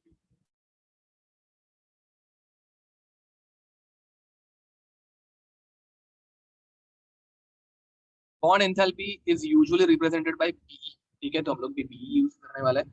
अब bond enthalpy is the energy required, energy required to break one mole of a bond, one mole of a bond. Obvious है guys, हम लोगों को bond break करने में ज्यादा मजा आता है। हम लोगों को बॉन्ड्स फॉर्म करने हैं क्या? बिल्कुल नहीं, हम लोगों को बॉन्ड्स ब्रेक करने हैं। ठीक है, तो अब यहाँ पे होगा क्या? Let's assume I have a hydrogen molecule. Hydrogen molecule मतलब H2, गैस फॉर्म में। Again bond enthalpy gaseous state में ही होती है। ठीक है, ओनली इन गैसियस फॉर्म। ठीक है, यहाँ पे तो लिख देना bond enthalpy only applicable in gas form. ठीक है, अब हाइड्रोजन के बॉन्ड अगर मुझे ब्रेक करना है तो गैस फॉर्म में मैंने हाइड्रोजन लिया, उसके बॉन्ड ब्रेक कर दिए, and I will get two hydrogens in gaseous form. समझ में आ रहा है मैं क्या बोल रहा हूँ? Is it clear? हाँ, बॉन्ड ब्रेक करने हम लोग कौन से वो हम लोगों को पता है। Okay, so now guys, enthalpy की वैल्यू मैं तुम लोगों को जस्ट लिख के दे रहा हूँ। हम लोगों को किसी भी एंथैल्पी की वैल्यू याद रखने की जरूरत तो नहीं है, मेरे पास है अवेलेबल, तो इसलिए मैं लिख के दे रहा हूँ। अब मुझे बताओ, बॉन्ड ब्रेक करना है, ऑब्वियसली मैंने एनर्जी प्रोवाइड की, राइट? इस मॉलिक्यूल को एनर्जी मिली। अब एनर्जी अगर मिल गई तो पॉजिटिव वैल्यू या नेगेटिव वैल्यू, मॉलिक्यूल को हम लोगों ने एनर्जी प्रोवाइड की तो पॉजिटिव वैल्यू, वेरी नाइस। तो bond enthalpy over here is delta H naught over here is 436.4 kilo joule per mole. याद रखो guys, bond enthalpy is applicable only for one bond, और बॉन्ड ब्रेक करने के लिए तुम लोगों को एनर्जी देनी पड़ेगी। वो मॉलिक्यूल जो है वो एनर्जी एब्सॉर्ब करेगा, तब उसका बॉन्ड ब्रेक होने वाला है। क्लियर? अब और एक अगर मैं एग्जांपल दूं, तो bond enthalpy of Cl2, Cl dash Cl। अब याद रखना, सिंगल बॉन्ड में हाइड्रोजन की बॉन्ड एंथैल्पी सबसे ज्यादा रहती है। ठीक है, this value is highest, this value is highest और अ सिंगल बॉन्ड। ठीक है, क्यों? बिकॉज हाइड्रोजन सबसे छोटा मॉलिक्यूल है, सबसे छोटा हाइड्रोजन सबसे छोटा एटम है। सबसे छोटा एटम सबसे छोटा बॉन्ड बनाएगा, एंड जितना छोटा बॉन्ड उतनी ज्यादा स्ट्रेंथ। याद है ना, ये सब कुछ भूल तो नहीं जाते तुम लोग? ठीक है, तो यहाँ पे दो क्लोरीन मिलेंगे गैसियस फॉर्म में। ठीक है, and delta H naught for chlorine is plus 242.7 kilo joule per mole. एक मोल क्लोरीन के बॉन्ड ब्रेक करने के लिए इतनी एनर्जी लगती है। ठीक है, एक मोल Cl बॉन्ड ब्रेक करने के लिए इतनी एनर्जी लगती है।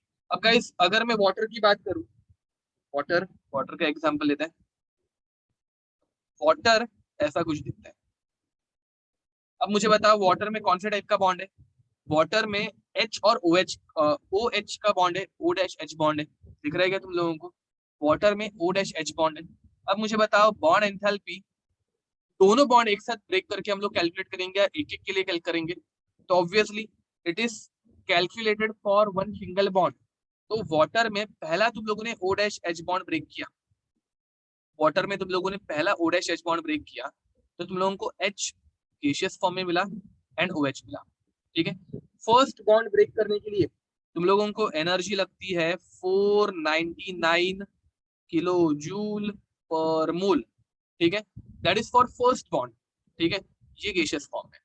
अब सेकेंड, अगर तुम लोग ऑक्सीजन और हाइड्रोजन का बॉन्ड ब्रेक कर रहे हो, अगर मैं सेकेंड ऑक्सीजन हाइड्रोजन का बॉन्ड ब्रेक कर रहा हूँ, so now I will gate H gas plus O gas. अब मुझे बताओ, दोनों OH बॉन्ड ही थे ना? ये भी OH बॉन्ड था, ये भी OH बॉन्ड था। दोनों के लिए एनर्जी सेम लगनी चाहिए या डिफरेंट लगनी चाहिए? लॉजिकली स्पीकिंग दोनों के लिए एनर्जी सेम लगनी चाहिए, डिफरेंट डिफरेंट लगनी चाहिए, बिकॉज दोनों का जो एनवायरमेंट था वो अलग था। ये वाटर का OH बॉन्ड था एंड ये OH का OH बॉन्ड है। ठीक है, तो इसके लिए एनर्जी लगती है 428 किलो जूल पर मोल। अब गाइस, मुझे बताओ, at the end but bond तो सेम है ना? At the end but bond तो सेम है, राइट?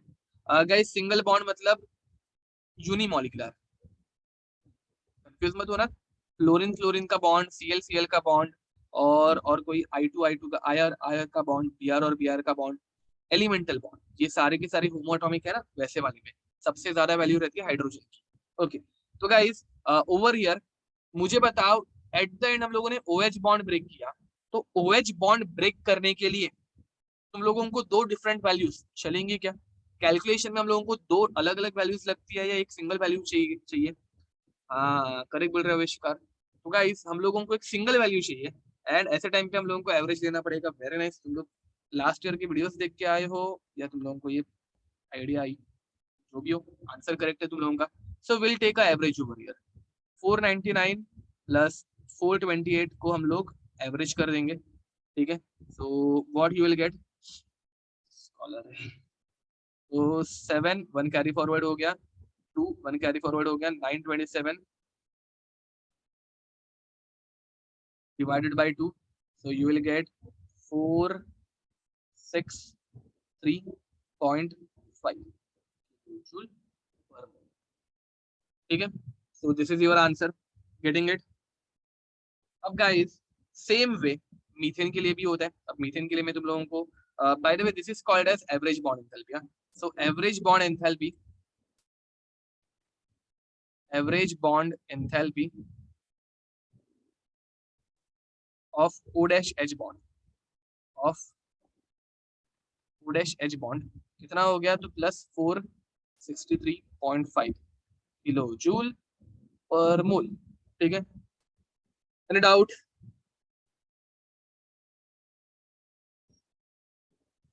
रेजोनेंस एनर्जी हम लोग बाद में देखेंगे, डोंट वरी। अब यहाँ पे हम लोग मीथेन के लिए तुम लोगों का भी एक क्वेश्चन दे रहा हूँ, calculate average C dash H bond enthalpy, ठीक है, कार्बन और हाइड्रोजन की बॉन्ड एंथैल्पी। तो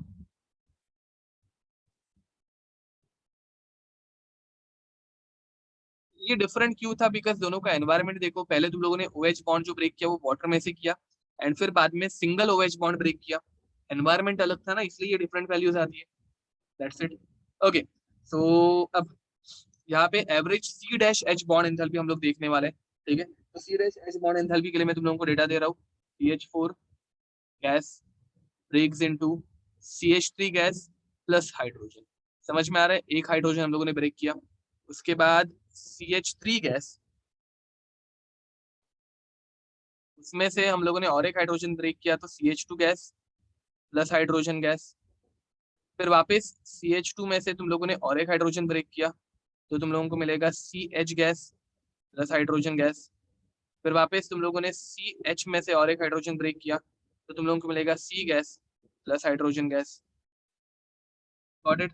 and enthalpy of each bond is, मैं यहाँ पे डायरेक्ट लिख रहा हूँ, 427, 439, 452 एंड 347, ठीक है।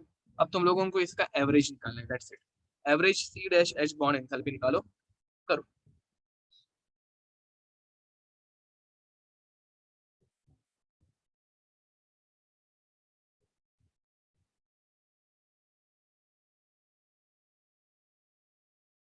तो किस आंसर है? ये तो ऑलमोस्ट करेक्ट आंसर है, होना चाहिए करेक्ट आंसर है। ये करेक्ट आंसर है, श्रेया करेक्ट आंसर है, श्रेयस जी करेक्ट।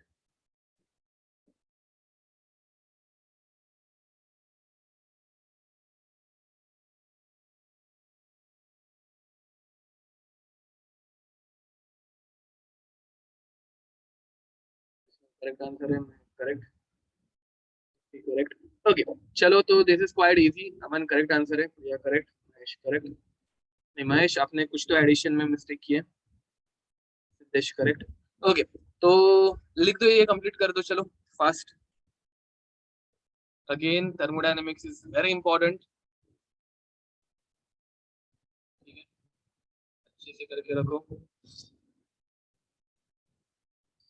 एंड आई होप ये तुम लोगों को डिफिकल्ट नहीं जा रहा है, किसी को कोई ऐसा है जिसको ये डिफिकल्ट जा रहा है ये वाला पार्ट? मतलब this is this is nothing, simple addition subtraction ही है, इसमें एवरेज करना है एंड ऑल।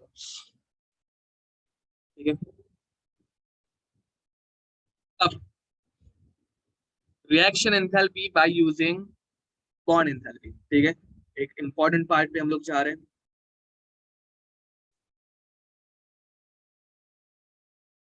गाइस यहाँ पे वैल्यू कहाँ पे बढ़ रही है, कहाँ पे कम हो रही है, वो हम लोगों को सोचने की जरूरत नहीं है।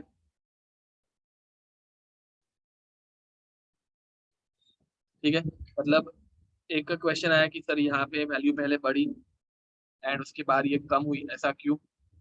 There is no relation between. ठीक है, ऐसा कोई स्पेसिफिक रिलेशन है ही नहीं।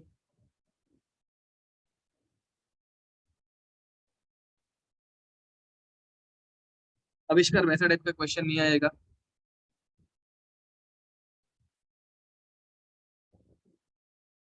ओम करेक्ट आंसर है। ओके, तो चलो आगे बढ़े। दीज वैल्यूज आर एक्सपेरिमेंटल, मतलब experimental in the sense theoretical values है ये। हम लोगों ने कुछ टीडीएस कैलकुलेशन करके कंप्यूटेशनल केमिस्ट्री से ये वैल्यूज निकली हुई है। ये वाली वैल्यूज है, स्पेशली एवरेज बॉन्ड एंथैल्पीज में सिंगल सिंगल बॉन्ड की जो वैल्यूज है वो हम लोग डायरेक्ट नहीं निकाल पाएंगे। डायरेक्ट ये पॉसिबल है ही नहीं प्रैक्टिकली। ओके, एनीहू, तो वो सब हम लोगों को सोचना है नहीं। आगे बढ़ते हैं। आगे, reaction enthalpy by using bond enthalpy. ठीक है, बहुत सिंपल और बहुत इजी वाला टॉपिक, सेम जो हम लोग ने पहले किया था वही सब कुछ होने वाला है यहाँ पे। ठीक है, तो reaction enthalpy by using bond enthalpy.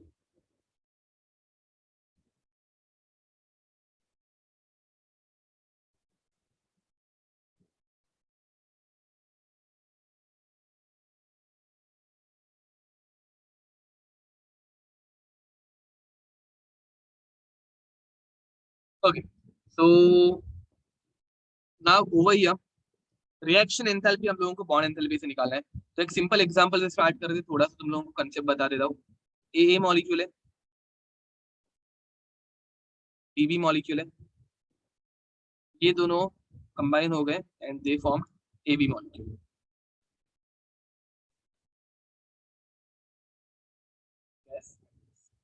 अब मुझे बताओ कहाँ पे बॉन्ड ब्रेक हुए। ऑब्वियसली तुम लोगों को रिएक्टेंट साइड के बॉन्ड्स ब्रेक करने पड़ेंगे, करेक्ट? तो over here bonds are broken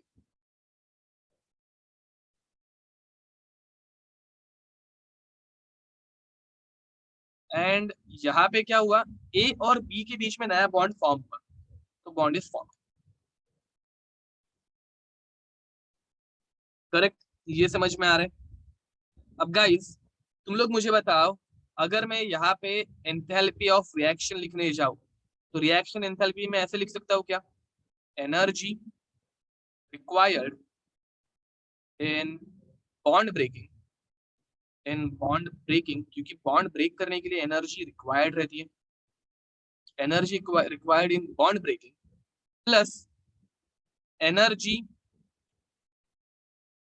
energy release plus energy release in bond formation, क्योंकि बॉन्ड फॉर्मेशन में एनर्जी रिलीज होती है। ये समझ में आया कि देखो, अगर मुझे ओवरऑल रिएक्शन में कितनी एंथैल्पी चेंज आई वो देखनी है, या फिर कितना एनर्जी का चेंज आया वो मुझे देखना है, तो मैं क्या करूंगा, पूरे रिएक्शन में जो जो एनर्जी की ट्रांजेक्शन हुई है उन सबकी एडिशन कर दूंगा।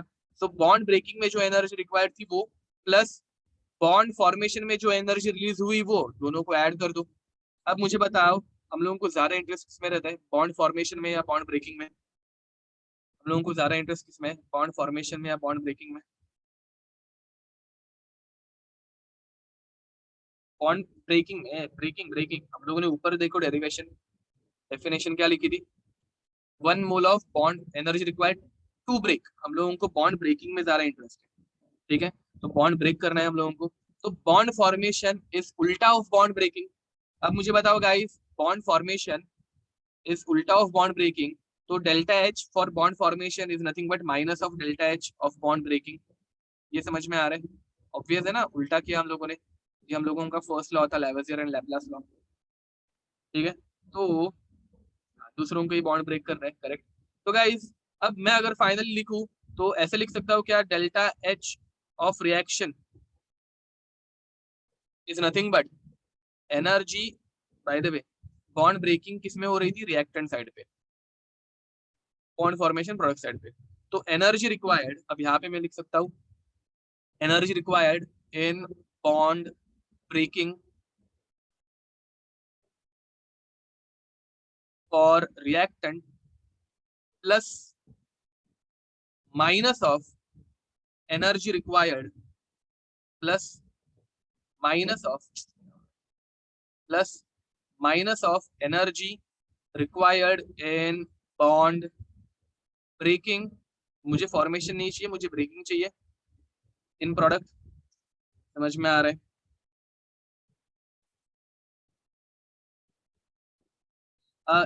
क्वेश्चन अगर तुम लोग देखोगे तुम लोगों को सब कुछ क्लियर हो जाएगा।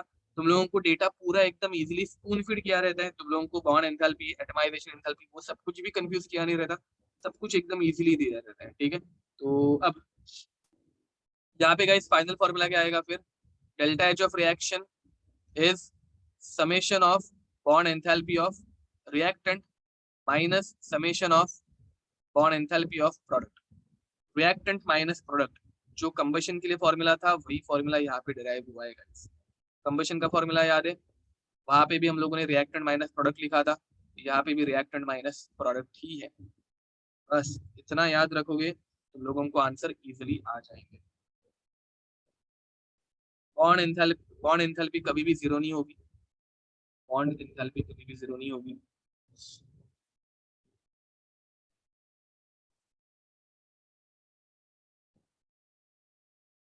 ओके, तो अगेन ये डेरिवेशन याद रखने कुछ इंपॉर्टेंट नहीं है, ये डेरिवेशन ना देते हुए तुम लोगों को डायरेक्ट फॉर्मूला दे देता तो भी चल जाता। ठीक है, तो just formula reactant minus product, अब इसको यूटिलाइज कैसे करने हैं वो।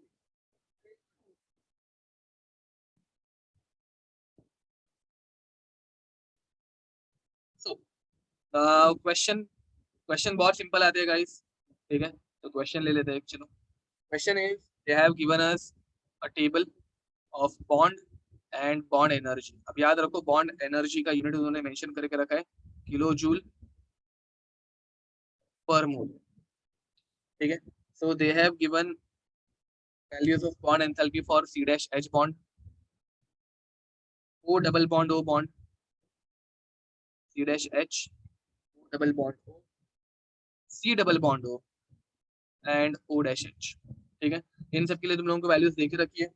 Values C dash H bond के लिए दी है 414 किलो जूल पर मोल, O डबल बॉन्ड O के लिए दी है 499 किलो जूल पर मोल, C डबल बॉन्ड O के लिए दी है 745 kilo joule per mole and OH के लिए दी है 464 किलो जूल पर मोल।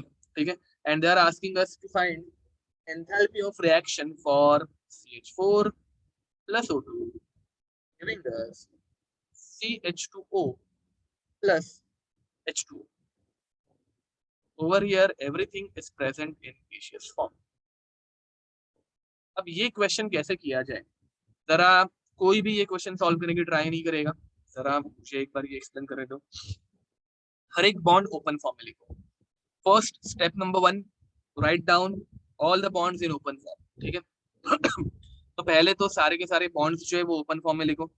देखो कैसे होगा, CH4 plus O2 O double bond O giving us CH2O। अब CH2O क्या है वो तुम लोगों को अगर नहीं पता होगा तो इट इज फॉर्मल्डिहाइड। ठीक है, मिथेनल प्लस H2O। ये करने का एडवांटेज तुम लोगों को नंबर ऑफ बॉन्ड्स डायरेक्ट समझ में आते हैं। ठीक है, अब यहाँ पे इसे सॉल्व करना है हम लोगों को। अब हम लोगों का फॉर्मूला एकदम सिंपल है, क्या है, enthalpy of reaction is summation of bond enthalpy of reactant minus summation of bond enthalpy of product। इतना आ गया तो हम लोगों का आंसर इजीली आ जाएगा। अब मुझे बताओ रिएक्टेंट साइड पे कौन से बॉन्ड्स हैं, मुझे बताओ रिएक्टेंट साइड पे कौन से बॉन्ड्स हैं। मेरे पास 4 CH बॉन्ड है, मैं डायरेक्ट मल्टीप्लिकेशन कर दूं CH बॉन्ड की एंथैल्पी लेके। तुम लोगों को दिख रहा है 4 CH बॉन्ड, 1 2 3 चार चार चार सी डैश एच बॉन्ड है, तो मैं डायरेक्ट मल्टीप्लीकेशन कर दूं 4 इंटू 414, चलेगा क्या?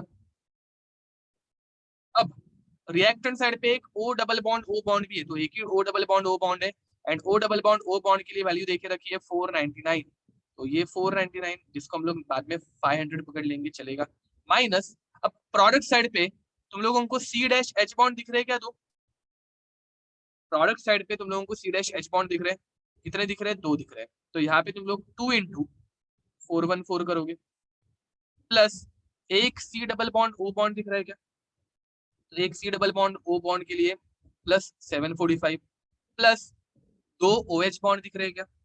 तो दो OH बॉन्ड के लिए तुम लोग करोगे 2 इंटू 464, एंड बाद में तुम लोगों को इसको सॉल्व करना है सिर्फ। अब गाइस देखो, इतना तो तुम लोगों को कॉमन सेंस है ना कि 414 को 2 से मल्टीप्लाई किया, तो यहाँ पे अगर हम लोग इसको कैंसिल आउट करेंगे तो यहाँ पे 2 बच जाएगा, यहाँ पे 4 टाइम्स था, यहाँ पे 2 टाइम्स था, 2 टाइम्स कैंसिल कर दिया, यहाँ पे 4 टाइम्स में से 2 टाइम्स निकल गया, तो सिर्फ 2 बच गया, थोड़ा सा कैलकुलेशन इजी हो जाएगा। Getting it? मैंने क्या किया, ठीक है। अब यहाँ पे क्या हो जाएगा, तो ये हो जाएगा 818 प्लस 499, मतलब 500 पकड़ लेंगे हम लोग इसे, माइनस 745 प्लस, अब मल्टीप्लीकेशन होगा तो 8 9, ठीक है, 928, तो 828 कैसे पे 928 ना, क्या कर रहा हूँ मैं, 8 12 2 1 कैरी फॉरवर्ड हो गया 828, मैं कुछ गड़बड़ कर रहा हूँ, 928 ही आएगा ना? हाँ ओके, नहीं 3 जन ने मुझे 828 सेंड किया था। अच्छा यहाँ पे okay okay, sorry sorry, first वाले में 828 आ रहा है, ओके, मेंशन कर दो सिर्फ कि कहाँ पे बोल रहे हो, यहाँ पे 928 एंड यहाँ पे 828, ओके सॉरी। तो अब यहाँ पे देखो और इजी हो गया फिर ये, तो यहाँ पे तुम लोग अगर देखोगे तो तुम लोग गाइस 828 माइनस 928 करोगे तो तुम लोगों को यहाँ पे 100 बच जाएगा। समझ में आ रहा है मैं क्या बोल रहा हूँ? यहाँ पे 100 बच गया, समझ में आ रहा होगा। तो अभी क्या है, ये प्लस 499 माइनस अब 845, माइनस 845, तो 500 में से 845 माइनस हो गया तो माइनस 345, और ये हो जाएगा 346 I guess. Getting it? Kilo joule per mole. मैंने क्या किया, मैंने 500 में से डायरेक्ट इसको माइनस कर दिया, तो माइनस 345 आंसर आता है, एंड 500 में से किया था ना, तो 499 में से करेंगे तो एक बढ़ाना पड़ेगा, minus 436, sorry 346 is the answer. This is the delta H of reaction.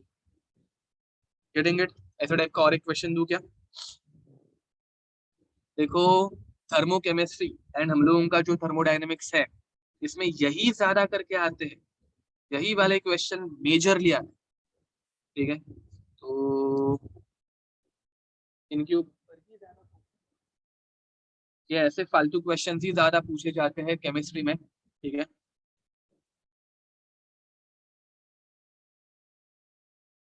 Bonds कैसे पता चलेंगे गाइज, तुम लोगों को ये मिथेनॉल है ये पता रहना चाहिए, ये बेसिक ऑर्गेनिक केमिस्ट्री, इसमें मतलब कुछ रॉकेट साइंस तो नहीं है यार कि ये मिथेनॉल है CH2O। CH2O अगर हम लोग नहीं पहचान पाए तो क्या पढ़ा? हमने जो कैलकुलेट किया था और यहाँ पे जो वैल्यू है थोड़ी बहुत ऊपर नीचे हो सकती है, doesn't matter, because again question wise values थोड़ी बहुत ऊपर नीचे होती ही है, ठीक है। तो हम लोगों का आंसर 416 आया था, यहाँ पे आंसर 414 आ रहा है, 2 किलो जूल्स का ही डिफरेंस है। कॉम्प्लेक्स कंपाउंड नहीं आते हैं, डोंट वरी। CO2 यहाँ पे क्यों नहीं फॉर्म हो रहा है, बिकॉज एक्चुअल में ये रिएक्शन जो है वो HNO के प्रेजेंस में होती है, ये रिएक्शन तुम लोगों के सिलेबस के बाहर की है, बट ये फोटो केमिकल रिएक्शन है, ठीक है, लाइट के प्रेजेंस में ये रिएक्शन होती है, और यहाँ पे कंबशन नहीं होता एक्चुअली, यहाँ पे फोटोकेमिकल रिएक्शन होती है, which is very difficult, difficult नहीं बोल सकते, very different from the reaction which we are used to, ठीक है। ओके, तो चलो आगे बढ़े। Next question, let take another question. Again same, तुम लोगों को बॉन्ड दे के रखा है एंड बॉन्ड एनर्जी दे के रखी है, bond energy kilo joule per मोल में दी है, ठीक है। is C dash H, L dash Cl, Cl dash Cl, H dash Cl. Values they have given is 414 kilojoule per mole, 243 and 431. ठीक है, ये सारी वैल्यूज तुम लोगों को देके रखी है। अब वापस तुम लोग बोल सकते हो कि सर हम लोगों ने 242 लिखा था, यहाँ पे 243 क्यों है, डजंट मैटर, चलते हैं उतना। ठीक है, अब again CH3Cl gas plus Cl2 gas giving us CH2Cl2 gas plus HCl gas. Enthalpy for this reaction is minus 104 kilojoule per mole. ठीक है, they are asking us to find bond enthalpy of C dash Cl bond. ठीक है, bond enthalpy of C dash Cl bond निकालना है। चलो बताओ, करो ये क्वेश्चन सॉल्व करो।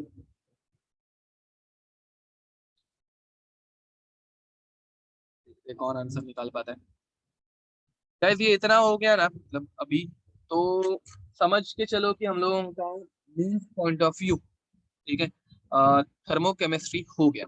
इसमें मेंस पॉइंट ऑफ व्यू होगी। अभी हम लोगों को और कुछ थर्मोकेमिस्ट्री में ज्यादा कुछ नहीं पढ़ना है, एक एंथैल्पी ऑफ सॉल्यूशन थोड़ा सा है जो हम लोग पढ़ेंगे, दैट्स इट।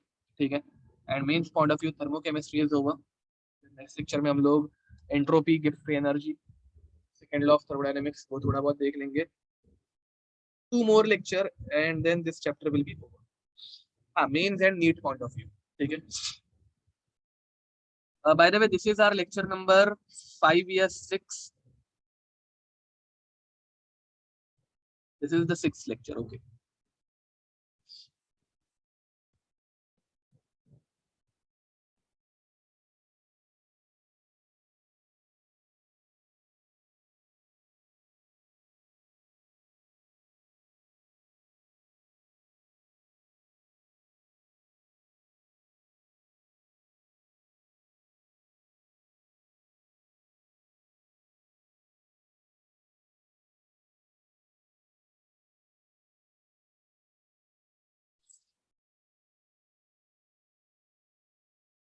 तो आगे बढ़े।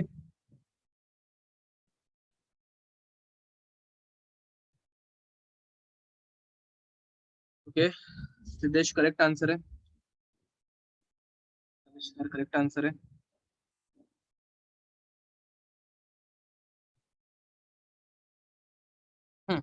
तो चलो मैं सॉल्व करके दिखाता हूँ। ये बिल्कुल करेक्ट आंसर है। जिनके आंसर क्लोज है उनको भी मैं करेक्ट ही बोल रहा हूँ। ठीक है, एग्जैक्ट आंसर नहीं, थोड़े बहुत क्लोज भी रहेंगे तो भी चल जाता है। Okay, so guys first of all इस रिएक्शन को ओपन फॉर्म में लिखना सीखो। ठीक है, तो कैसे होगा, CH3Cl, तो carbon is attached to 3 hydrogen 1 Cl plus Cl2 giving us CH2Cl2. It is attached to 2 hydrogen and 2 chlorine plus HCl. ठीक है, एंड हाँ तो C-Cl इजंट गिवन। अरे यार वही तो फाइंड आउट करना है। चालू क्या है, मैं करेक्ट आंसर है, वैष्णव करेक्ट आंसर है। C-Cl ही गाइस तुम लोगों को फाइंड आउट करना है, ऐसे क्या कर रहे हो। ओके, तो अब यहाँ पे क्या होगा, डेल्टा एच ऑफ रिएक्शन मैं डायरेक्ट लिख दूं, delta H of reaction is equals to summation of bond enthalpy of reactant minus summation of bond enthalpy of product.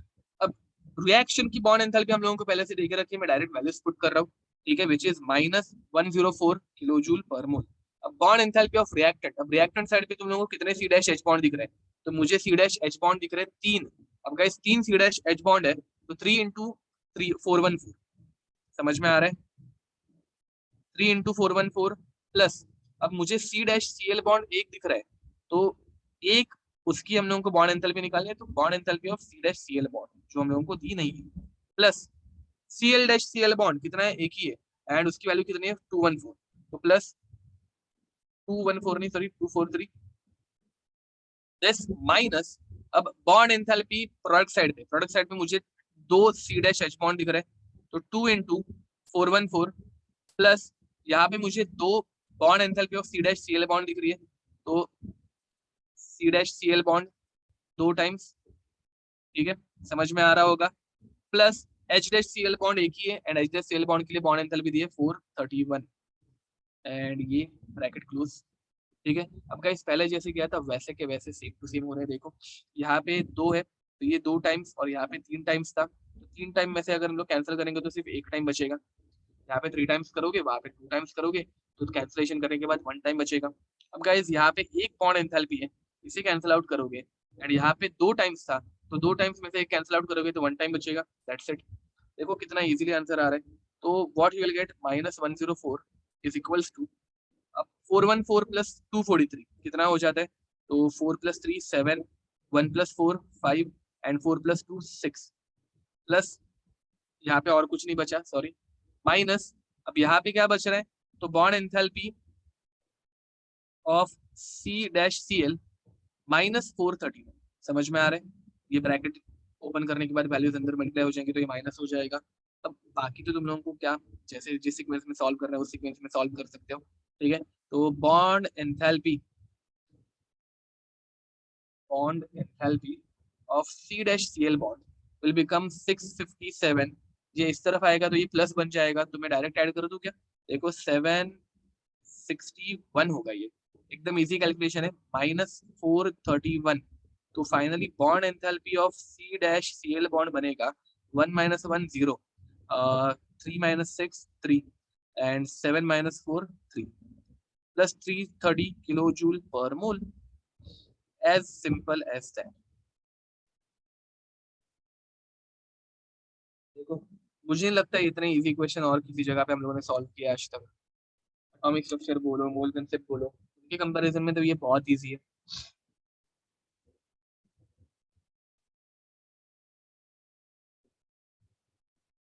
बस एक लास्ट सोल्यूशन एंथैल्पी हम लोग देख लेंगे।